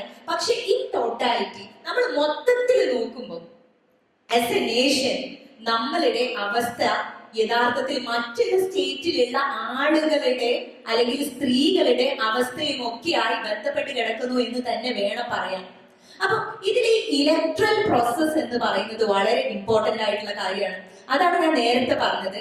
നമ്മളുടെ ജനാധിപത്യം എന്ന് പറയുന്ന പ്രക്രിയയിൽ ഈ ഒരു തെരഞ്ഞെടുപ്പ് രീതി, ഇത് രണ്ടിനെയും നമുക്ക് രണ്ടായിട്ട് പറയാൻ പറ്റില്ല. രണ്ടിനെയും ഒരുപോലെ കണക്കാക്കുകയും ഒരുപോലെ വായിക്കുകയും ഒരുപോലെ വായിക്കപ്പെടുകയും ചെയ്യേണ്ടതാണ്. അപ്പൊ ഇതില് ഈ സിസ്റ്റത്തില് ഒരു സുതാര്യത വേണം, ഒരു ഫെയർനെസ് വേണം. തെരഞ്ഞെടുപ്പ് ഉണ്ടാകാം, ആർക്കും മത്സരിക്കാം, ഇവിടെ ആർക്കും നോമിനേഷൻ കൊടുക്കാം, ആർക്കും ആരെയും തെരഞ്ഞെടുക്കാം, എന്റെ വോട്ട് എനിക്ക് ആരുടെ പേരിലും കാസ്റ്റ് ചെയ്യാൻ പറ്റും. പക്ഷേ അവിടെ ബേസിക് ക്വസ്റ്റ്യൻ എന്ന് പറയുന്നത് ഈ രാജ്യത്ത് ആര് കാൻഡിഡേറ്റ് ആകുന്നു എന്ന് പറയുന്നത് ക്വസ്റ്റ്യൻ ആണ്. കാരണം ബഹുഭൂരിപക്ഷം വരുന്ന റെപ്രസെന്റേഷനുള്ള സ്ത്രീകളിൽ നിന്ന് എത്ര കാൻഡിഡേറ്റ്സ് വരുന്നു എന്നുള്ളത് ക്വസ്റ്റ്യൻ ആണ്. അപ്പൊ നമ്മൾ ടോട്ടലി ഈ ഇലക്ഷനെ അല്ലെങ്കിൽ ഈ തെരഞ്ഞെടുപ്പ് പ്രക്രിയയെ കാണുമ്പോൾ ആ പ്രക്രിയയിലേക്ക് കടന്നു വരുന്ന പാർട്ടിസിപ്പേഷനിൽ എത്ര സ്ത്രീകളുണ്ട് എന്നുള്ളത് ചോദ്യമാണ്. അങ്ങനെ നോക്കുമ്പോൾ ഈ തെരഞ്ഞെടുപ്പിന്റെ ഫെയർനെസ്സിനെ, ഈ ഇലക്ട്രൽ പ്രോസസ്സിന്റെ ജനാധിപത്യ രീതിയെ അതുമായിട്ട് നമ്മൾ കൂട്ടി വായിക്കേണ്ടതുണ്ട്. അത് എത്രയോ എത്രയോ അകലമാണ്, വികലമായിട്ടുള്ള സ്വപ്നമായിട്ടാണ് നമ്മളുടെ ജനാധിപത്യം മാറുന്നത് എന്ന് വേണം മനസ്സിലാക്കാൻ. പിന്നെ എന്റെ പേഴ്സണൽ എക്സ്പീരിയൻസ് ഒക്കെ ചോദിച്ചുകൊണ്ട് പറയാണ്, വളരെ ഡിഫിക്കൽട്ട് ആയിട്ടുള്ള ഒരു സിറ്റുവേഷൻ ആണ് പലപ്പോഴും. എനിക്ക് തോന്നുന്നു ഒരു സ്ത്രീക്ക് ഒന്നുകൂടെ എന്താ പറയുക, സ്ഥായിയായി അല്ലെങ്കിൽ ആക്റ്റീവായി നിന്നുകൊണ്ട് പൊളിറ്റിക്കൽ പാർട്ടിസിപ്പേഷൻ നടത്തുക എന്ന് പറയുന്നത് അത് പലർക്കും പല രൂപത്തിലാണ് അനുഭവപ്പെടുന്നത്. പല സ്ഥലങ്ങളും പല ചുറ്റുപാടും ഒക്കെ അതിന് നിർണായകപരമായിട്ടുള്ള ഘടകങ്ങളാണ്. നമ്മൾ എവിടെ നിന്ന് വരുന്നു, നമ്മൾ എന്ത് വിശ്വാസത്തിനെ തേടുന്നു, നമ്മൾ എന്താണ് ഉൾക്കൊള്ളുന്നത് എന്നൊക്കെയുള്ളത്, അല്ലെങ്കിൽ നമ്മൾ ഏത് പാർട്ടിയിലാണ് വർക്ക് ചെയ്യുന്നത്. അപ്പൊ ഇതിലൊക്കെയുള്ള വ്യത്യസ്തതകള് യഥാർത്ഥത്തിൽ ഓരോ സ്ത്രീയുടെയും പൊളിറ്റിക്കൽ പാർട്ടിസിപ്പേഷനുമായി ബന്ധപ്പെട്ട് കിടക്കുന്നുണ്ട് എന്ന് തന്നെ ഞാൻ വിശ്വസിക്കുന്നു. അപ്പൊ ഇതില് ഒരു ഓപ്പണിംഗ് ഉണ്ടാക്കുക, ഞാൻ എപ്പോഴും ആഗ്രഹിക്കുന്ന ഒരു കാര്യം, ഒരു ലൈറ്റ് അല്ലെങ്കിൽ ഒരു ഷേഡോ ആയിട്ട് മാറുന്നതിനപ്പുറത്തേക്ക് ഒരു ചെറിയ ഓപ്പണിംഗ് ഉണ്ടാക്കി കൊടുക്കുക. കേട്ടിട്ടുണ്ട് പല ആളുകളും സംസാരിക്കുന്നത്. ഇന്ദിരാ ഗാന്ധി എന്ന് പറഞ്ഞിട്ടുള്ള പെപ്സിക്കോയുടെ സിഇഒ അവരൊരു ഡിസ്കഷനിൽ പറയുന്നുണ്ട്, നിങ്ങൾ സ്ത്രീകളാണ്, നിങ്ങളുടെ മുൻപിലുള്ള ഏറ്റവും വലിയ ബാധ്യത എന്ന് പറയുന്നത് just come and walk away എന്നുള്ളതല്ല, നിങ്ങൾ വരിക, നിങ്ങൾ പിന്നെ നടന്നു പോവുക എന്നുള്ളതല്ല. ഇന്ത്യയിൽ ജീവിക്കുന്ന സ്ത്രീകൾക്ക് വഴി വെട്ടുക എന്ന് പറയുന്നത് ഒരു വലിയ ടാസ്ക് തന്നെയാണ്. വഴി വെട്ടിക്കൊടുക്കുക, ബാക്കിയുള്ള ആളുകൾക്ക് കടന്നു വരാനുള്ള വഴികൾ തെളിയിക്കുക എന്ന് പറയുന്നത് വളരെ ടാസ്ക് ആയിട്ടുള്ള ഒരു കാര്യമാണ്. പ്രത്യേകിച്ച് പാട്രിയാർക്കൽ കമ്മ്യൂണിറ്റിയിൽ ജീവിക്കുമ്പോൾ. ഇപ്പം most of the political parties, ഏത് രാഷ്ട്രീയ സംഘടന എടുത്തു നോക്കുകയാണെങ്കിലും അതിന്റെ എല്ലാം തലപ്പത്തുള്ളത് പുരുഷന്മാരാണ്. പുരുഷന്മാരാൽ നിയന്ത്രിക്കപ്പെടുന്ന രാഷ്ട്രീയ സംഘടനകളാണ് കേരളത്തിൽ പോലുള്ളത്. ഇത്രയും ലിറ്ററേറ്റ് ആണ് എന്ന് നമ്മൾ പറയുന്ന, ഇത്രയും എഡ്യൂക്കേഷണലി അപ്ലിഫ്റ്റഡ് ആണ് എന്ന് പറയുന്ന, പൊളിറ്റിക്കലി കുറച്ചുകൂടെ വിജിലന്റ് ആണ് എന്ന് പറയുന്ന നമ്മളുടെ നാട്ടിലെ അവസ്ഥ തന്നെ ഇത് പരിശോധിച്ച് നോക്കിയാൽ മതി. ഏത് പാർട്ടി ആണെങ്കിലും, CPM ആണെങ്കിലും, കോൺഗ്രസ് ആണെങ്കിലും, ഞാൻ പ്രതിനിധീകരിക്കുന്ന ഇന്ത്യൻ യൂണിയൻ ലീഗ് ആണെങ്കിൽ, മുസ്ലിം ലീഗ് ആണെങ്കിലും ഒക്കെ ഇതിന്റെ ഒക്കെ ഡയറക്ടർ ബോർഡിലുള്ളത് പുരുഷന്മാരായിട്ടുള്ള ആളുകളാണ്. സോ ഇപ്പൊ നടക്കുന്ന ഒരു വ്യവസ്ഥ എന്ന് പറയുന്നത്, എനിക്കറിയില്ല എത്ര പേര് സമ്മതിക്കും എന്നുള്ളത്, അവിടെ നിന്ന് ലഭിക്കുന്ന നിർദ്ദേശങ്ങൾക്കനുസരിച്ച് അല്ലെങ്കിൽ ആ ഒരു പ്രോട്ടോകോളിനനുസരിച്ച് അതിനെ ഏറ്റു കൊണ്ടുപോകുന്ന ഒരു രീതിയാണ് യഥാർത്ഥത്തിൽ നടക്കുന്നത്. അപ്പൊ ആക്റ്റീവായിട്ട് നിങ്ങൾക്ക് ഇതിൽ എന്ത് ചെയ്യാൻ പറ്റും എന്നുള്ള ചോദ്യമാണ് നിലനിൽക്കുന്നത്. നിങ്ങൾക്ക് എങ്ങനെ ഇതില് ഒരു സ്ത്രീ എന്നുള്ള രൂപത്തിൽ അല്ലെങ്കിൽ ഒരു വിമൻ റെപ്രസെന്റേഷൻ എന്നുള്ള രൂപത്തിൽ നിങ്ങളുടെ പോളിസി മേക്കിങ്ങിലേക്ക് സംഭാവന ചെയ്യാൻ പറ്റും? അല്ലെങ്കിൽ നമ്മളെ പോലെയുള്ള സ്ത്രീകളെ അഡ്രസ് ചെയ്തുകൊണ്ട് നിങ്ങൾക്ക് എങ്ങനെ ഇൻഡിപെൻഡന്റ് ആയിട്ട് അഭിപ്രായങ്ങൾ പറയാൻ പറ്റും? ഇനി വേണ്ട, നിയമസഭയിൽ പോലും ആണെങ്കിൽ പലപ്പോഴും സ്ത്രീകളെ സംബന്ധിച്ച് നടക്കുന്ന ഡിസ്കഷനുകളിൽ പുരുഷന്മാർ അഭിപ്രായം പറയുമ്പോൾ ഞാൻ വളരെ അത്ഭുതത്തോടെ നോക്കി നിന്നിട്ടുണ്ട്. അവർ എന്ത് ആത്മാർത്ഥത അല്ലെങ്കിൽ ഏത് മനോവികാരത്തിലാണ് സംസാരിക്കുന്നത് എന്ന്. ഒരു സ്ത്രീയുടെ ഹൃദയത്തിന്റെ റിഫ്ലക്ഷൻ ആയിട്ട് മാറാൻ, ഒരു സ്ത്രീയുടെ ജീവിത വ്യവസ്ഥയുമായി ബന്ധപ്പെട്ടിട്ടുള്ള ബില്ല് കൊണ്ടുവരുമ്പോൾ ആ ബില്ലില് അവൾ ആഗ്രഹിക്കുന്ന പോലെ അല്ലെങ്കിൽ ഒന്നുകൂടെ സ്ത്രീയുടെ ജീവിത രീതിയും ഒക്കെ ആയി ബന്ധപ്പെട്ടുകൊണ്ട് സംസാരിക്കാൻ എത്ര പേർക്ക് സാധിക്കുന്നു എന്ന് പറയുന്നത് ചോദ്യമാണ്. അപ്പൊ ഏജൻസീസിനേക്കാളും അപ്പുറം, മറ്റൊരു ഏജൻസിയേക്കാളും അപ്പുറം സെൽഫായിട്ടുള്ള നമ്മളെ പോലെയുള്ള റെപ്രസെന്റേഷൻ പാർലമെന്റിലും നിയമസഭയിലും ഒക്കെ ഉണ്ടാവുക എന്ന് പറയുന്നതാണ് നമ്മൾ ഓരോരുത്തരും ആഗ്രഹിക്കുന്നത്. ഓക്കെ, ചുരുക്കം എനിക്ക് പറയാനുള്ളത് ഇത്ര മാത്രം. നമ്മൾ റിസർവേഷനെ കുറിച്ച് സംസാരിക്കുകയാണെങ്കിലും അല്ലെങ്കിൽ മറ്റേതുള്ള പവർ പൊളിറ്റിക്സിലേക്ക് സ്ത്രീകൾ കടന്നു വരണം എന്ന് സംസാരിക്കുകയാണെങ്കിലും ആത്മാർത്ഥമായിട്ടുള്ള ഭാഷകളൊന്നും നമ്മൾ കേൾക്കുന്നില്ല. ഇവൻ ഇപ്പൊ പാസ്സായിട്ടുള്ള ബില്ല് പോലും ഞാൻ തിരിച്ചറിയുന്നത് വെറും പൊളിറ്റിക്കൽ സ്റ്റണ്ടിന് വേണ്ടിയിട്ടുള്ള മെക്കാനിസം മാത്രമാണ്. അതിന്റെ വാലിഡിറ്റി 20 years ആണെന്ന് പറയുമ്പോൾ ആ 20 years വരെ ഉരുളാൻ വേണ്ടിയിട്ടുള്ള പിന്നെ പോളിസികൾ അല്ലെങ്കിൽ അതിന് വേണ്ടിയിട്ടുള്ള ചെറിയ ചെറിയ കാര്യങ്ങളാണ് ഇവർ ഈ ഡീലിമിറ്റേഷൻ പോലെയുള്ള കാര്യങ്ങൾ കൊണ്ടുവരുന്നത്. അതുകൊണ്ട് ജനാധിപത്യത്തിലേക്ക് സ്ത്രീകളെ പങ്കെടുപ്പിക്കണം, സ്ത്രീകളെ കൂടി കൂട്ടണം, അല്ലെങ്കിൽ അവർക്കും ഉള്ള വേദി ഉണ്ടാവണം എന്ന് ആത്മാർത്ഥമായി ആഗ്രഹിക്കുകയാണെങ്കിൽ ഇതൊന്നും ഒരു തടസ്സമാവില്ലായിരുന്നു എന്ന് പറഞ്ഞു ചുരുക്കുന്നു. നമ്മൾ എത്ര കാലം ഇനി ഇതുപോലുള്ള ചർച്ചകൾ തുടരും എന്നുള്ളതിനൊന്നും യാതൊരു ധാരണയില്ല. പക്ഷെ ഞാൻ പറയുന്ന ഒരു കാര്യം, ഞാൻ എന്നുള്ളതല്ല, നമ്മൾ പറയുന്ന ഒരു കാര്യം, മതം പുരുഷാധിപത്യ ശീലങ്ങൾ ഉൾക്കൊള്ളുമ്പോൾ അതിനെതിരെ പോരാടാനുള്ള എത്ര വഴികൾ നമുക്ക് ശേഷിക്കുന്നു എന്നുള്ളതാണ്. സോക്രട്ടീസിനെ കൊല്ലുക എന്നുള്ളത് ഒരു ഭൂരിപക്ഷ തീരുമാനമായിരുന്നു. അതുകൊണ്ട് ശരിയാവണമെന്നില്ല. അപ്പൊ ഭൂരിപക്ഷ തീരുമാനം എന്നുള്ളതിനകത്ത് മാറ്റി ചിന്തിക്കേണ്ട ഒരു കാലം നമുക്ക് വന്നിരിക്കുന്നു എന്നുള്ളത്. ഒരു കാര്യം കൂടി, KT മുഹമ്മദിന്റെ പാത്തേയി എന്ന് പറയുന്ന ഇത് ഭൂമിയാണെന്നുള്ള നാടകത്തിൽ പാത്തേയി എന്ന് പറയുന്ന കഥാപാത്രം ഒരൊറ്റ വാചകം പങ്കുവെക്കുന്നു. എത്ര വർഷം മുമ്പാണെന്ന് നോക്കൂ. ഈ ഭൂമി ഇങ്ങനെ ആക്കി തീർത്തതിൽ ഞങ്ങൾക്കും കുറെ പങ്കുണ്ട്, അത് അംഗീകരിക്കപ്പെടണം, അംഗീകരിച്ചിരിക്കും. അപ്പോ ഇനി നമുക്ക് മനോഹരമായ അവരവരുടെ അഭിപ്രായ പ്രകടനങ്ങളാണ്, പ്രത്യക്ഷങ്ങളാണ്, എന്നാലും അതെല്ലാം നമ്മുടെ മനസ്സിൽ നമ്മൾ ഉൾക്കൊണ്ടിട്ടുണ്ട്. ഇനി അവിടെ നിന്നുള്ള ഇങ്ങോട്ടുള്ള നമ്മളോടുള്ള ചോദ്യങ്ങളാണ്. ഇവരെല്ലാവരും തയ്യാറായിരിക്കുക.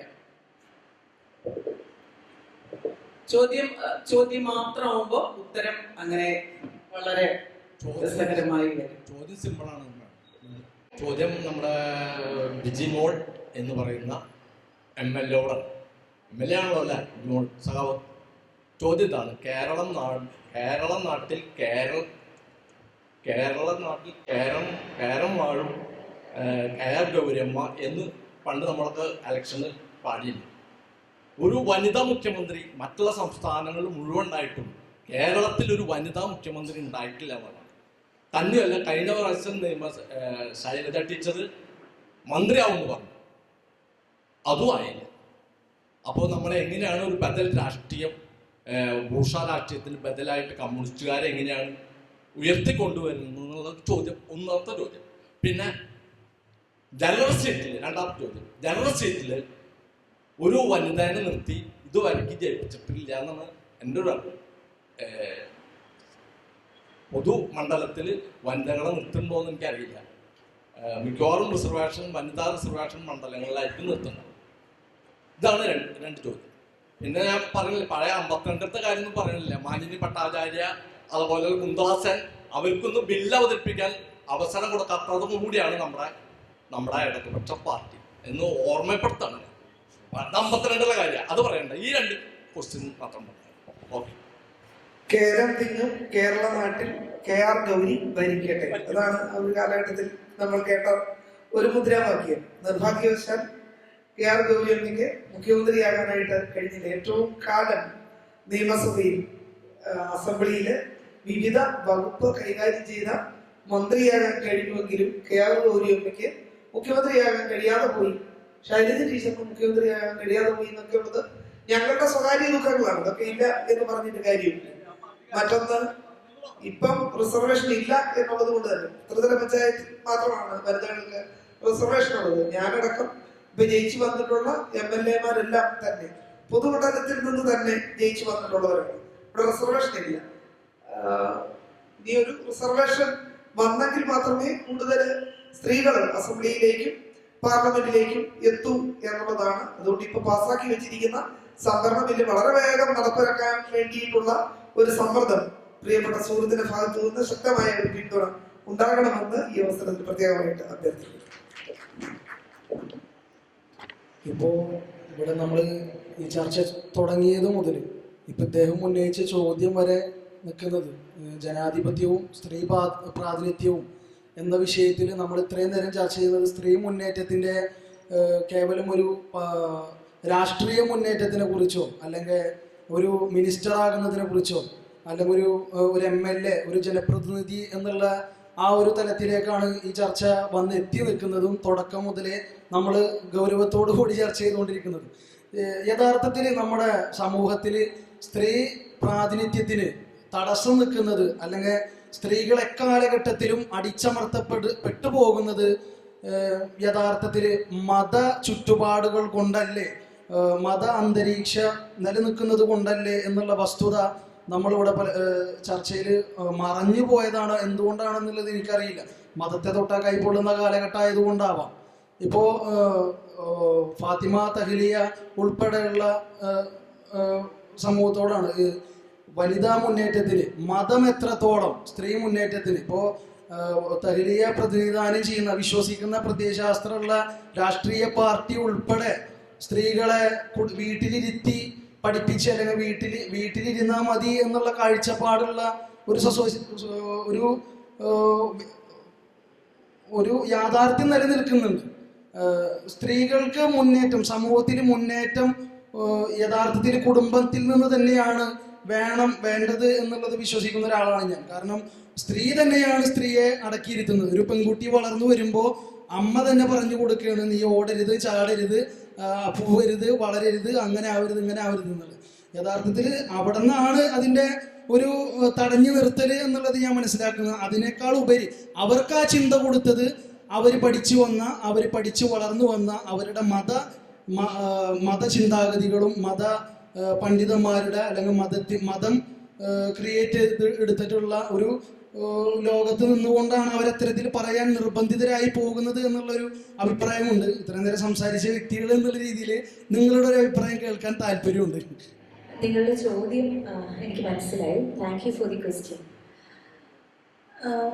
എനിക്കതിൽ പൊതുവിലുള്ള ഒരു വീക്ഷണമാണ്, അല്ലെങ്കിൽ പുറമേ നിന്ന് നമ്മൾ വായിക്കുന്ന ഒരു വായനയാണ് നിങ്ങളിപ്പോൾ ഇവിടെ പങ്കുവെച്ചത്.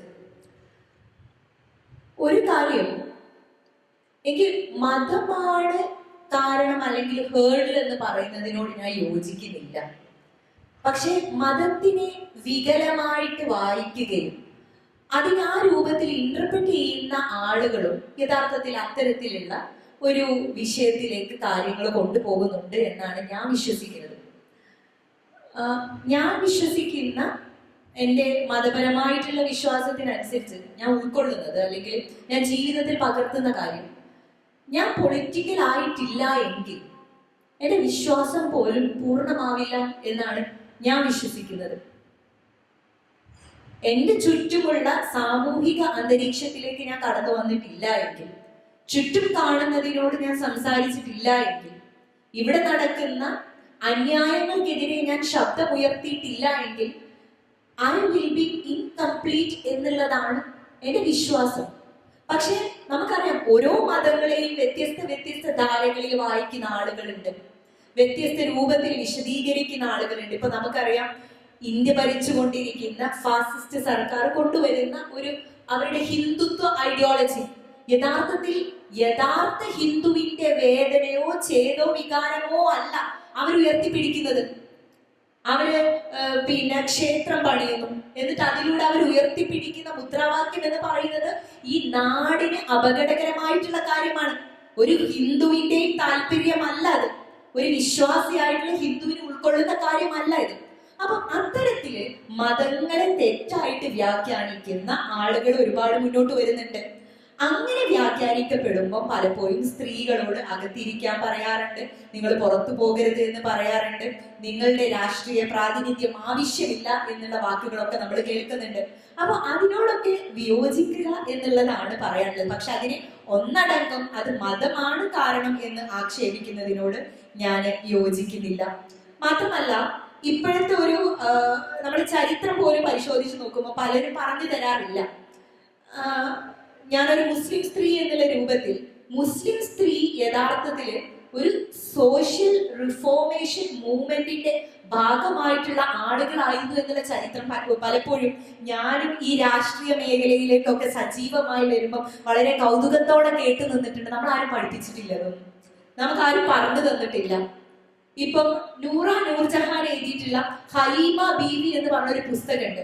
ഹു ഈസ് ഹലീമ ബീവി എന്ന് പറയുന്ന ആ സ്ത്രീയെ കുറിച്ച്, അവര് രാഷ്ട്രീയപരമായിട്ട് എങ്ങനെ ഇടപെട്ടിരുന്നു, അവര് ഒരു കാലത്ത് പിന്നെ എങ്ങനെയാണ് സ്ത്രീകളോട് കമ്മ്യൂണിക്കേറ്റ് ചെയ്തിരുന്നത്, അവരെങ്ങനെയാണ് ഈ രാഷ്ട്രീയ പ്രസ്ഥാനങ്ങളെ നയിച്ചിരുന്നത്. ഒരുപക്ഷെ ഇന്ന് വളരെ അത്ഭുതത്തോടെ ഞാൻ ഉൾപ്പെടെയുള്ള ആളുകൾ നോക്കിക്കാണും. ഒരു അക്കാലത്തെ മുസ്ലിം ലീഗ് എന്ന് പറയുന്ന സംഘടനയുടെ പ്രസിഡന്റ് സ്ഥാനത്ത് ഒരു സ്ത്രീ ഇരിക്കുക എന്ന് പറയുന്നത് അതിശയത്തോടെ കാണുന്ന ഒരു കാര്യമാണ്. അപ്പൊ അങ്ങനെയൊക്കെയുള്ള സ്ത്രീകൾ മുൻപ് ഉണ്ടായിട്ടുണ്ട്, അല്ലെങ്കിൽ ചരിത്രത്തിൽ ഉണ്ടായിട്ടുണ്ട്, സ്വാതന്ത്ര്യകാലത്തിന് മുൻപ് ഉണ്ടായിട്ടുണ്ട്. പക്ഷെ ആരും ആ ചരിത്രം പറഞ്ഞു തരുന്നില്ല. അതിങ്ങനെ മായ്ക്കാനുള്ള ശ്രമങ്ങളാണ് വ്യാപകമായിട്ട് നടന്നുകൊണ്ടിരിക്കുന്നത്. ഈ പേരുകളൊന്നും മുഖ്യധാരയിലേക്ക് കടന്നു വരരുത്.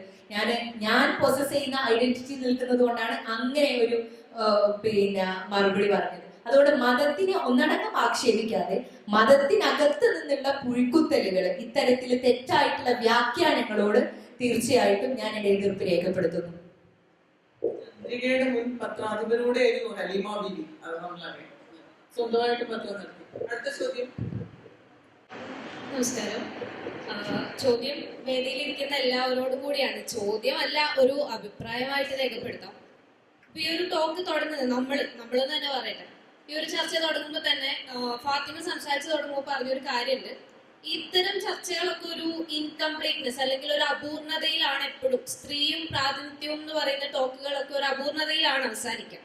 ശരിയാണ്, വളരെ ശരിയായിട്ടുള്ള ഒരു കാഴ്ചപ്പാടാണ്.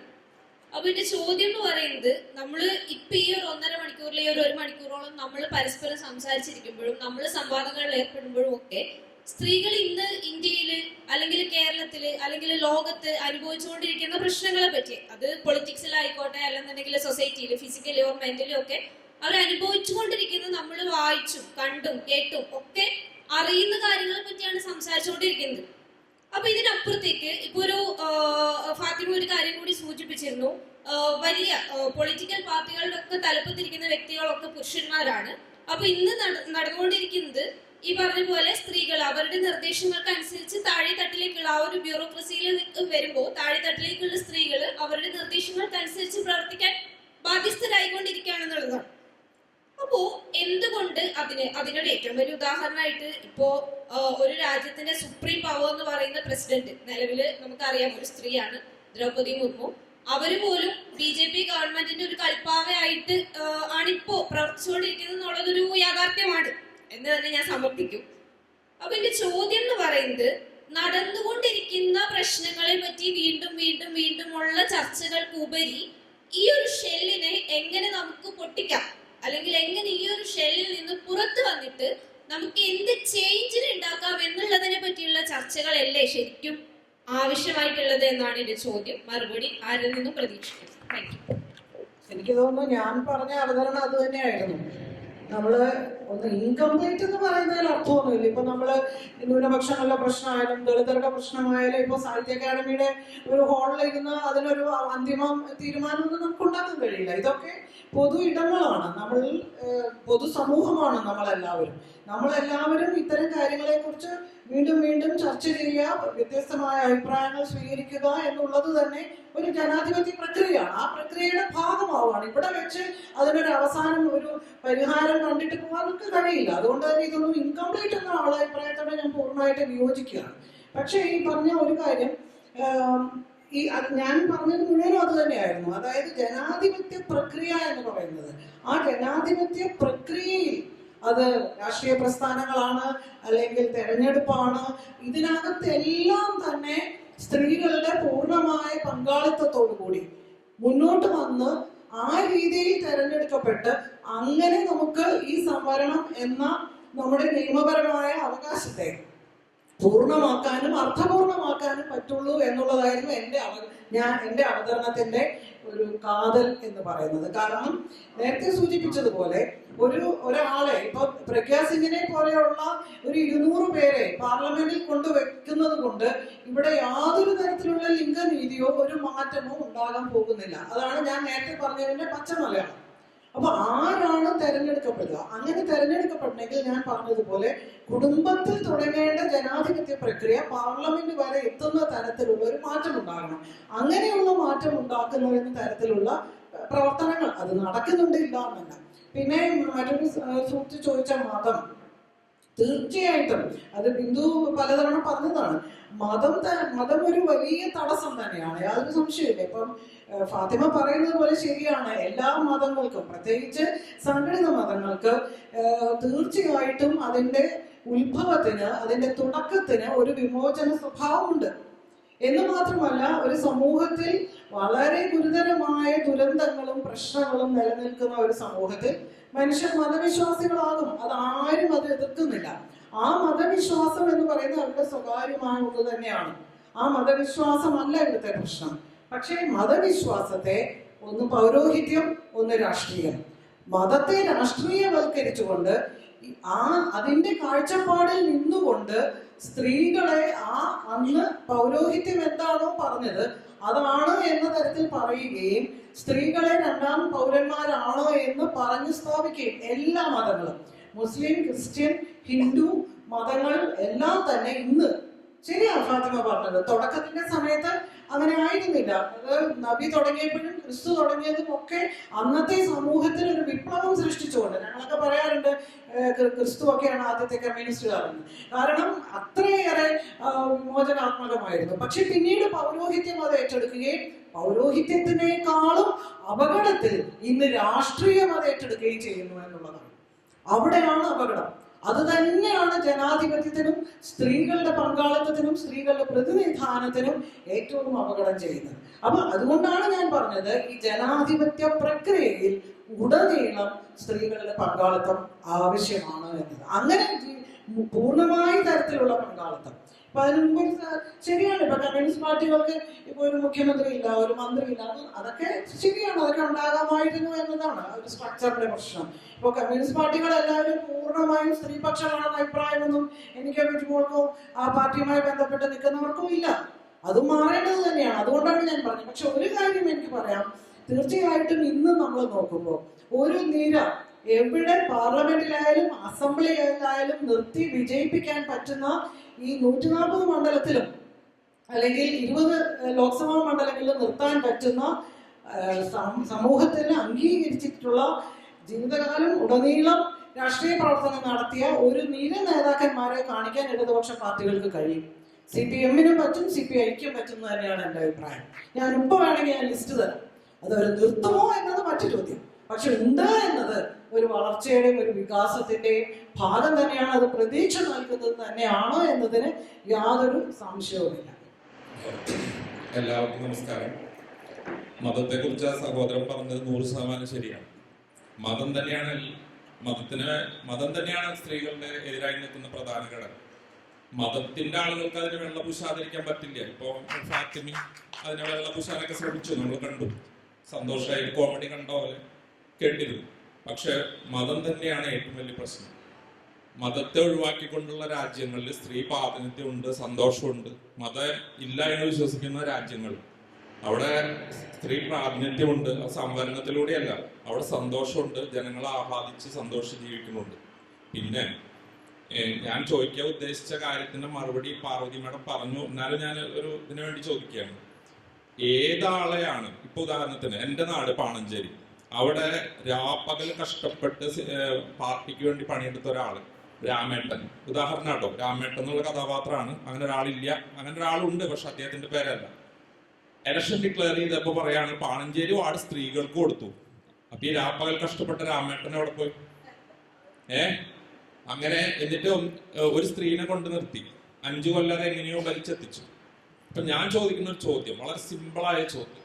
ഇന്ത്യയിലെ എല്ലാ മുഖ്യമന്ത്രിമാരും സ്ത്രീകളാകട്ടെ, ഇന്ത്യയിലെ അസംബ്ലിയിലും പാർലമെന്റിലും എല്ലാവരും സ്ത്രീകളാകട്ടെ, അന്നത്തെ പണി ചെയ്ത് കുടുംബം നോക്കുന്ന കോടിക്കണക്കിന് വരുന്ന ദരിദ്ര നാരായണന്മാർക്ക് ഇതുകൊണ്ട് എന്താണ് ഗുണം? രാമേട്ടൻ തന്നെയാണ് നമ്മുടെ മുഖ്യ പ്രശ്നം. ഇപ്പൊ രാമേട്ടന്മാരിങ്ങനെ നിൽക്കുക, ഒഴിഞ്ഞു തരുന്നില്ല. എത്ര ഫൈറ്റ് ചെയ്തിട്ടും രാമേട്ടന്മാരെ ഒന്ന് അതിജീവിച്ച് കയറാൻ ഞങ്ങൾക്ക് പറ്റുന്നില്ല എന്നുള്ളത് കൊണ്ടാണ് സംവരണം കൂടിയേ തീരും എന്ന വാശി. അത് എത്ര വേഗത്തിൽ നടപ്പാക്കാൻ കഴിയുമോ അത്ര വേഗത്തിൽ നടപ്പാക്കണം.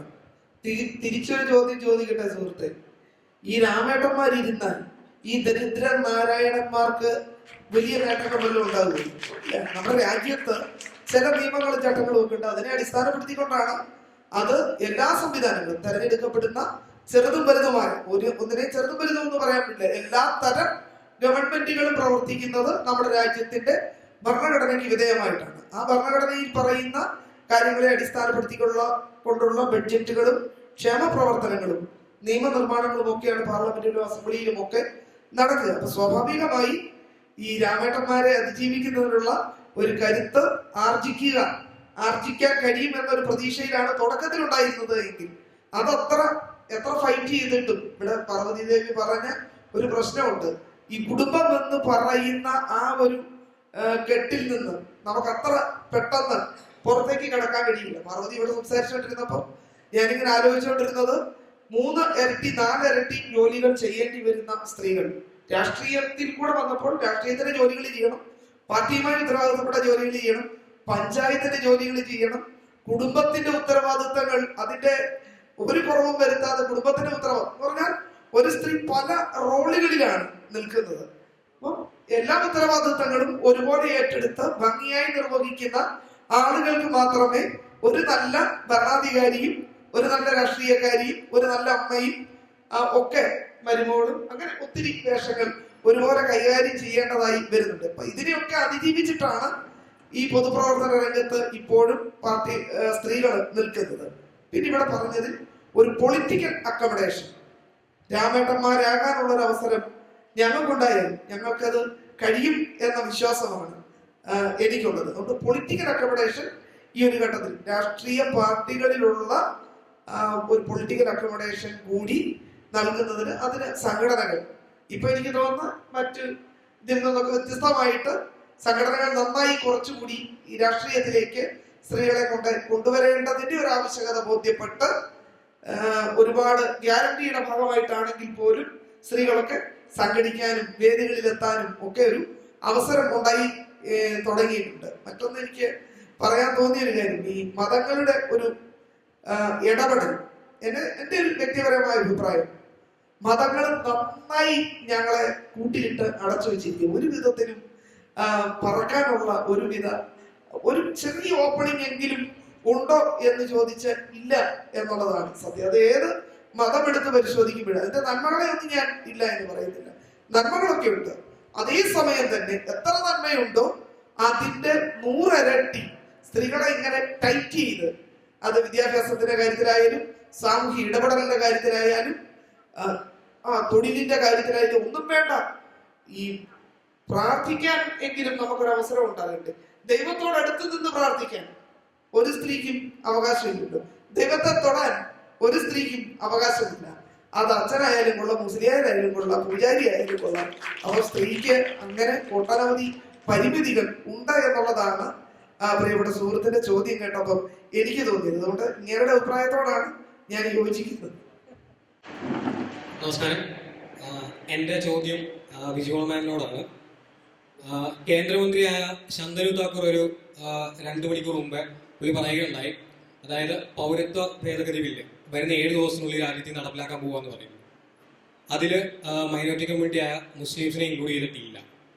ഇതുകൊണ്ട് ഈ ഒരു സമയത്ത് അവരെന്തുമാണ് ഉദ്ദേശിക്കുന്നത്, ലൈക്ക് അവരെന്ത് പൊളിറ്റിക്കൽ ഗെയിൻ ആണ് ഇതിൽ നേടാൻ ഉദ്ദേശിക്കുന്നത്? ഇതാണ് എൻ്റെ ചോദ്യം. Question is clear. പൗരത്വ ബില്ല് എന്ന് പറയുന്നത് ഒരു വോട്ട് ടെക്നിക്കാണ്. എനിക്ക് തോന്നിയൊരു കാര്യം, ആളുകളെ ഈ പൗരത്വ ബില്ലിന്റെ പേര് പറഞ്ഞിട്ട് പൗരത്വ ബില്ല് നടപ്പാക്കിയ സ്റ്റേറ്റുകളിലൊക്കെ നമ്മൾ കണ്ടു. എൻ്റെ അച്ഛനും അച്ഛൻ്റെ അച്ഛനും അല്ലെ എൻ്റെ മുതുമുത്തശ്ശന്മാർ ഇന്ത്യക്കാരാണ് എന്ന് തെളിയിക്കുന്നതിന് ഞാൻ നെട്ടോട്ടം ഓടേണ്ട ഒരു സാഹചര്യം ഈ രാജ്യത്ത് ഒരു പൗരത്വം കിട്ടാൻ ഞാൻ വല്ലവരുടെയൊക്കെ മുമ്പിൽ പോയി യാചിച്ചു നിൽക്കേണ്ട സാഹചര്യം, അതിന് തടസ്സമായി കാണുന്നത് ഒരു മതമാണ് എങ്കിൽ, ഏതെങ്കിലും ഒരു മതവിഭാഗത്തിൽ ഉൾപ്പെട്ടു എന്നുള്ളതാണ് എങ്കിൽ, ആത്യന്തികമായി ഇവര് കൈവെക്കാൻ ഉദ്ദേശിക്കുന്നത്, പൗരത്വ ബില്ല് വേണം എന്ന് അലറി വിളിക്കുന്നവർ കൈവെക്കാൻ ഉദ്ദേശിക്കുന്നത് രാജ്യത്തിന്റെ കോൺസ്റ്റിറ്റ്യൂഷന്റെ മേലാണ് അവരുടെ ടാർഗറ്റ്. അടിസ്ഥാനപരമായി ആ സാധനം പൊളിച്ചെടുക്കുക എന്ന ലക്ഷ്യത്തോടു കൂടിയാണ് പൗരത്വ ബില്ലിന്റെ വരവ്. പൗരത്വ ബില്ലിന്റെ ഒന്നാം ഘട്ടമൊക്കെ കേട്ടപ്പം അത് പോളിഷ് ചെയ്ത് ചില സാധനങ്ങൾ വന്നു.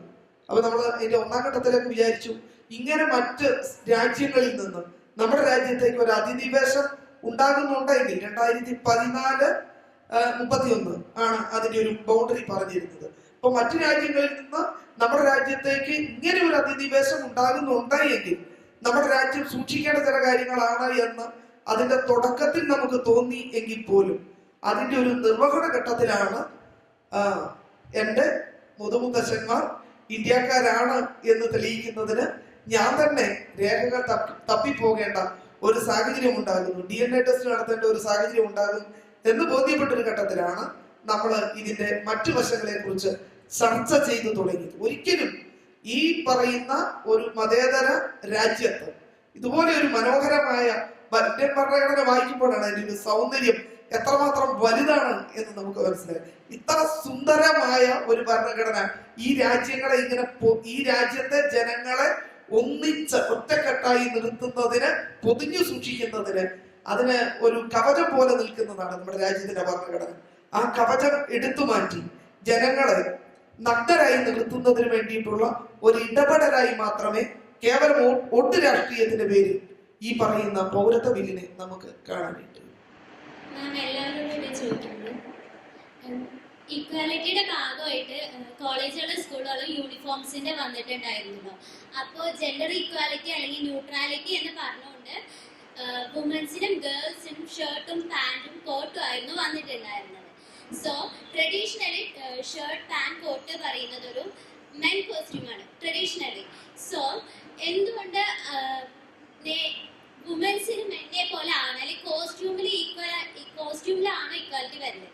ഇക്വാലിറ്റി കോസ്റ്റ്യൂമിൽ കൊണ്ടുവന്നുകൊണ്ട് മറ്റു പല കാര്യങ്ങളും ഇക്വാലിറ്റി ഇല്ലല്ലോ ഇന്നും.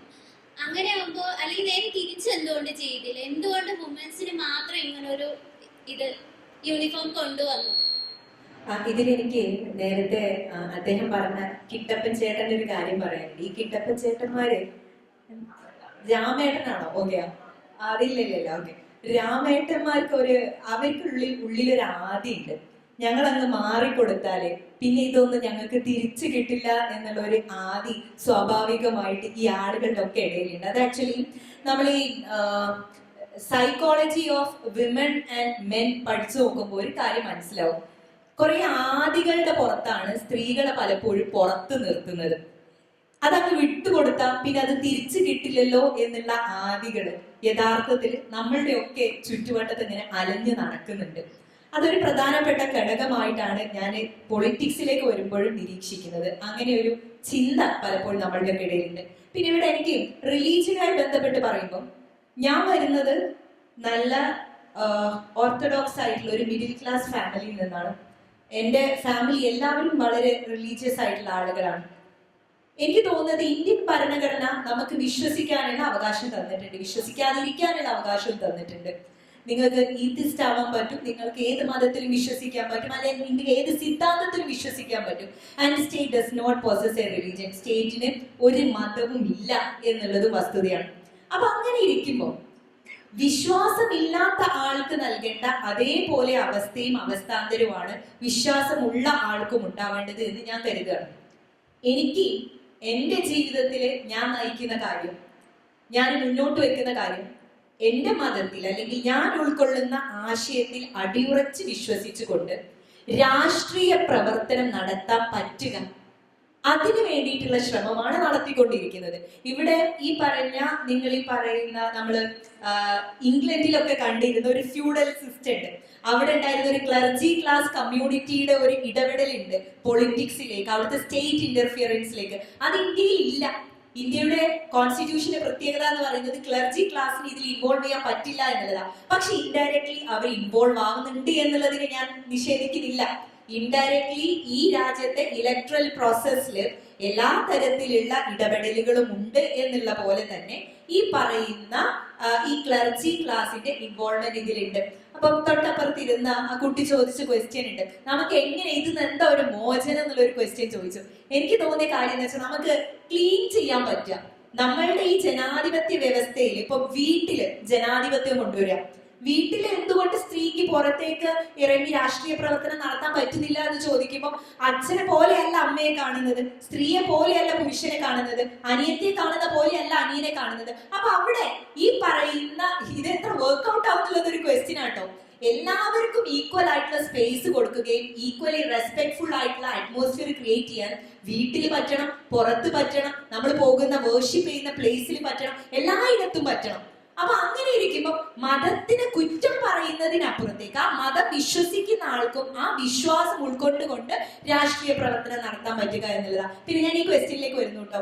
ജെൻഡർ ന്യൂട്രാലിറ്റി എന്ന് പറഞ്ഞ ക്വസ്റ്റ്യൻ, അതിന് ഞാൻ കണക്കാക്കുന്നത് അതൊരു ഉട്ടോപ്പിയൻ തിയറി ആയിട്ടാണ്. വെസ്റ്റേൺ വേൾഡില് തോറ്റ് നടപ്പാകാതെ പോയ ഒരു കാര്യമാണ് ജെൻഡർ ന്യൂട്രാലിറ്റി. അവരത് ആക്ച്വലി ഒരു ക്യാപിറ്റലിസ്റ്റ് തിയറിയുടെ ഭാഗമായിട്ട് കൊണ്ടുവന്നതായിരുന്നു. നിങ്ങൾക്ക് സ്ത്രീകളായതുകൊണ്ട് പ്രത്യേക റിസർവേഷൻ വേണം, പ്രത്യേക സൗകര്യങ്ങൾ വേണം, മുലയൂട്ടാൻ സൗകര്യങ്ങൾ വേണം, ബാത്റൂം വേണം, ഇതൊന്നും വേണ്ട.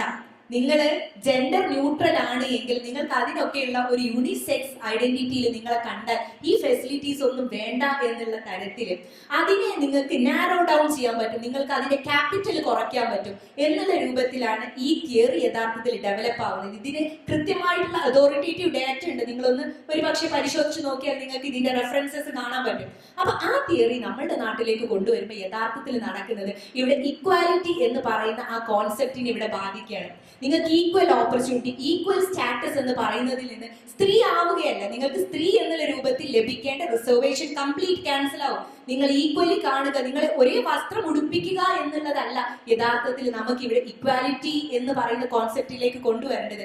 എല്ലാവർക്കും തുല്യമായിട്ടുള്ള അവസരവും നീതിയും ഉണ്ടാവുക എന്നുള്ളതാണ്. ഇപ്പൊ ഇവിടെ പറയുന്ന മറ്റുള്ള കമ്മ്യൂണിറ്റിയിലുള്ള ആളുകൾ അവർ പോലും അവരുടെ ഐഡന്റിറ്റി തെളിയിച്ചുകൊണ്ട് സംസാരിക്കാനാണ് ആഗ്രഹിക്കുന്നത്. അപ്പൊ എല്ലാവരെയും ഒരു അച്ചിൽ വാർക്കലല്ല യഥാർത്ഥത്തിൽ ശരിയെന്നാണ് എന്റെ അഭിപ്രായം. ഈ ഒരൊറ്റ കാര്യം മാത്രം, ഈ ജെൻഡർ ന്യൂട്രൽ യൂണിഫോമിനെ കുറിച്ച് മാത്രം ഒരു കാര്യം, വസ്ത്രധാരണം അത് സത്യത്തിലൊരു വലിയ വിഷയമാണ്. പക്ഷേ പെട്ടെന്ന് ചുരുക്കി വളരെ പെട്ടെന്ന് പറയാം, നമുക്ക് സമയം വളരെ കുറച്ചേ ഉള്ളൂ എന്നുള്ളത്. ഈ വസ്ത്രം, സ്ത്രീയുടെ വസ്ത്രം എന്ന് പറയുന്നത് ഫെമിനിസ്റ്റ് ഡിസ്കോഴ്സസിലൊക്കെ എന്നും വളരെ ശക്തമായി നിലനിന്നിരുന്നതാണ്. അപ്പൊ സ്ത്രീയുടെ വസ്ത്രം എന്ന് പറഞ്ഞു വെക്കുന്ന നമ്മുടെ കേരളത്തിലാണെങ്കിൽ പ്രത്യേകിച്ചും ഇപ്പൊ പാവാട, സാരി അല്ലെങ്കിൽ അത്തരം വസ്ത്രങ്ങളൊക്കെ തന്നെ പലതരത്തിലും സ്ത്രീയുടെ ചലനങ്ങളെ, സ്ത്രീയുടെ പ്രവർത്തനങ്ങളെ, സ്ത്രീക്ക് ഇപ്പം ഈ പറയുന്ന പോലെ കളിക്കാൻ, പെൺകുട്ടികൾക്കാണെങ്കിലും ആൺകുട്ടികൾക്കായാലും കളിക്കാനും ചാടാനും ഓടാനും തൊഴിലെടുക്കാനും ഒക്കെ തടസ്സമാകുന്ന വസ്ത്രങ്ങളായതുകൊണ്ടാണ്. അപ്പൊ അതിനെതിരായിട്ടാണ് ഇപ്പൊ പാന്റും ഷർട്ടും എന്ന് പറയുന്നത്. എങ്ങനെയാ പാന്റും ഷർട്ടും ഉണ്ടായത്? പാന്റും ഷർട്ടും എന്ന് പറയുന്നത് ഏറ്റവും എളുപ്പം നടക്കാൻ പറ്റുന്ന, ഏറ്റവും ജോലി ചെയ്യാൻ പറ്റുന്ന, ഏറ്റവും സൗകര്യപ്രദമായ, ഒട്ടും തന്നെ സമയം ആവശ്യമില്ലാത്ത ഒന്നാണ്. ഇപ്പൊ ഞങ്ങൾക്ക് ഇപ്പൊ സാരി ഉടുത്തു എന്ന് വെച്ചാൽ ഞങ്ങൾക്ക് മറ്റു തൊഴിലുകൾ ചെയ്യുമ്പോൾ നമ്മൾ ഇതല്ല. ഇന്നിപ്പോ ഇവിടെ വന്നിരുന്ന് പ്രസംഗിക്കാൻ സാരിക്ക് ഒരു കുഴപ്പമില്ല. പക്ഷെ നമ്മൾ അടുക്കളയിൽ ജോലി ചെയ്യാനോ തെങ്ങി കയറാനോ മാവി കയറാനോ മരത്തിൽ കയറാനോ ഈ സാരി ഭയങ്കര ബുദ്ധിമുട്ടാണ്. അപ്പൊ നമ്മൾ വേറെ വേഷം ഇടുന്നത് എന്ന് പറഞ്ഞ പോലെ ഈ പാന്റും ഷർട്ടിന്റെയും കഥ കുട്ടി വെറുതെ ഗൂഗിൾ ചെയ്ത് നോക്കിയാൽ കിട്ടും. ആ പേര് ഈ വിഷയത്തിന് വരുന്ന അറിയാത്തോടെ പേരിന്റെ കയ്യിൽ നിന്ന് പോയി 5 or 6 വട്ടം പാന്റ് ഇട്ടതിന് യൂറോപ്പിലെ ഒരു സ്ത്രീ ജയിലിൽ പോയിട്ടുണ്ട്. കാരണം അന്ന് വിക്ടോറിയൻ വസ്ത്രം ഉടുപ്പേ ഇടാൻ പാടുള്ളൂ. ആ വലിയ ഉടുപ്പുണ്ടല്ലോ, അത് ഇട്ടുകൊണ്ട് ഒന്നും ചെയ്യാൻ പറ്റില്ല. അപ്പം ഇൻഡസ്ട്രിയലൈസേഷൻ വന്നു, പുതിയ മുതലാളിത്ത സംവിധാനത്തിലേക്ക് വന്നു, ഫാക്ടറികൾ വന്നു. അപ്പൊ സ്ത്രീകൾക്ക് പുറത്തു പോയി ജോലി ചെയ്യണം. ജോലി ചെയ്യുമ്പോൾ ഈ ഉടുപ്പിട്ടിട്ട് പോകാൻ കഴിയില്ല. അതിന് പാന്റ് ഇടാൻ സത്യത്തിൽ സഫ്രഗേറ്റ് മൂവ്മെന്റ് പോലെ, വോട്ട് ചെയ്യാനുള്ള പോലെ പാന്റും ഷർട്ടും ഇടാൻ യൂറോപ്പിൽ, നമ്മുടെ നാട്ടിലല്ല, യൂറോപ്പിൽ വലിയ പ്രക്ഷോഭങ്ങൾ നടന്നിട്ടുണ്ട്. കാരണം അന്ന് അത് സ്ത്രീ ഇടാൻ പാടില്ലാണ്, ഇന്ന് അത് മാറി. അപ്പൊ പാന്റും ഷർട്ടും പെൺകുട്ടികൾ ഇടണം എന്ന് ആരെങ്കിലും പറയുന്നുണ്ടെങ്കിൽ അത് അവരുടെ ഇഷ്ടമാണ്, ആരും നിർബന്ധിക്കുന്നില്ല. നമ്മുടെ സ്കൂളുകളിൽ ഇപ്പൊ പറയുന്നത് ആ പഞ്ചായത്തും ആ PTA-യും അംഗീകരിക്കുമെങ്കിൽ അത്തരം സൗകര്യപ്രദമായ വസ്ത്രം, അതാണ് പ്രശ്നം. ഇപ്പൊ ആൺകുട്ടികളും കൂടി പാവാട ഇട്ട് തുടങ്ങുക എന്ന് വെച്ചാൽ അവർക്കും ബുദ്ധിമുട്ടേ വരുന്നുള്ളൂ. അതുകൊണ്ടാണ് ഈ ജെൻഡർ ന്യൂട്രൽ യൂണിഫോം. പിന്നെ ജെൻഡർ ന്യൂട്രാലിറ്റി എന്ന് പറയുന്നത് ഫാത്തിമ പറഞ്ഞത് ഒരു തരത്തിൽ ശരി. ഇപ്പൊ നമ്മൾ എല്ലായിടത്തും കാണാറുണ്ട് യൂണിസെക്സ് വസ്ത്രങ്ങൾ, യൂണിസെക്സ് ബ്യൂട്ടി പാർലർ. അത് ശരിയാണ്, പക്ഷെ അതല്ല നമ്മൾ ഉദ്ദേശിക്കുന്നത്. നമ്മൾ തുല്യതയിൽ നിൽക്കുമ്പോൾ തന്നെ യൂണിഫോം, സ്ത്രീയുടെ വസ്ത്രം, ഇതെല്ലാം തന്നെ പ്രോബ്ലമാറ്റിക് ആണ്. ഇതെല്ലാം തന്നെ ചോദ്യം ചെയ്യപ്പെടേണ്ടതാണ്. ഇതെല്ലാം തന്നെ മാറ്റേണ്ടതാണ്. സ്ത്രീക്ക് ഇഷ്ടമുള്ള വസ്ത്രം ധരിക്കാൻ പറ്റേണ്ടതാണ്. ഓക്കെ, ഇനി ഒരുപാട് നമ്മൾ സ്ത്രീയുടെ വിഷയങ്ങളിലേക്ക് പോയുണ്ട്. അപ്പം എല്ലാവർക്കും നന്ദി പറയുകയാണ് ഞാൻ എൻ്റെ വകയായിട്ട്. പ്രിയമുള്ളവരെ, ഏകദേശം 1 മണിക്കൂർ പൂർണ്ണമാകുന്നു നമ്മൾ ഈ വലിയ ചർച്ചയിലേക്ക്. പറയാനുള്ളൊരു കാര്യം, ഇന്ത്യൻ ഭരണഘടന എന്ന് പറയുന്നത് ഇപ്പോൾ ശ്രീലങ്കയെ പോലെ ഏതെങ്കിലും ഒരു മുറിയിൽ, അടച്ചിട്ട മുറിയിൽ ഇരുന്ന് ബ്രിട്ടീഷുകാർ എഴുതി കൊടുത്തതല്ല. 1930 ആരംഭിച്ച ഒരു പ്രോസസ്സിലൂടെ, നീണ്ട ജനാധിപത്യ ചർച്ചയിലൂടെ ഉണ്ടായതാണ്. അത് തന്നെയാണ് മതത്തിലേക്കും വസ്ത്രധാരണത്തിലേക്കും അത് നിർദ്ദേശിക്കുന്ന തരത്തിലുള്ള അതിനൊക്കെ തകർക്കാനും മാത്രമല്ല സ്വാതന്ത്ര്യം പ്രഖ്യാപിക്കാനും ഒക്കെ ഉള്ള ഒരു അവസരം നമുക്ക് തരുന്നത്. അതുകൊണ്ട് നമ്മൾ പൂർണ്ണമായും ഇപ്പോൾ നഷ്ടമായിട്ടുണ്ട്. ഇപ്പൊ വാക്കുകളെ നഷ്ടമായിട്ടുള്ളൂ. നാളെ ഒരുപക്ഷെ പേജുകൾ, ഒരുപക്ഷെ പുസ്തകം തന്നെ ഒരു ശിലാരൂപത്തിൽ, ഏകശിലാരൂപത്തിൽ ആയിരിക്കാം. അതിനെതിരെയുള്ള കരുത്തുറ്റ ഒരു വീണ്ടും അവർക്ക് പറയണം. നമ്മളെല്ലാവരും കൂടെ ചേർന്നാണ്. ഞങ്ങളുടെ അവിടെ നിന്ന് മാറിയിരിക്കുന്നവരല്ല നമ്മളെല്ലാവരും. നമ്മള് സ്ത്രീകളുടെ സ്വാതന്ത്ര്യത്തിനായി ജെൻഡർ വൈവിധ്യം എന്ന് തന്നെ പറയണം. അതിന്റെ ആ രീതിയിലുള്ള കാഴ്ചപ്പാട് രൂപീകരിക്കുന്നതിനായാലും ഒപ്പം. അപ്പോൾ ഏറ്റവും വലിയ വാക്ക് എന്ന് പറയുന്നത് പോരാട്ടം എന്നുള്ള വാക്കാണ്. അത് നമുക്ക് ജീവിതത്തിൽ അവസാനിക്കുന്നില്ല, ലൈഫ് ലോങ്. ഒരു മനുഷ്യർക്കും അവസാനിക്കും. അവനവനോട് തന്നെയും മറ്റു സാമൂഹ്യ അവസ്ഥകളോടും നീതിന്യായത്തോടും ഒക്കെയുള്ള സമർത്ഥമായ പോരാട്ടങ്ങളിലേക്ക് ഓരോരുത്തരെയും ക്ഷണിച്ചുകൊണ്ട് ഈ ചർച്ച, നമ്മുടെ പ്രധാനപ്പെട്ട വിഷയം ജനാധിപത്യം, സ്ത്രീ പ്രതിനിധാനം ഇവിടെ അവസാനിക്കുകയാണ്. കേട്ടിരുന്ന എല്ലാവർക്കും വളരെ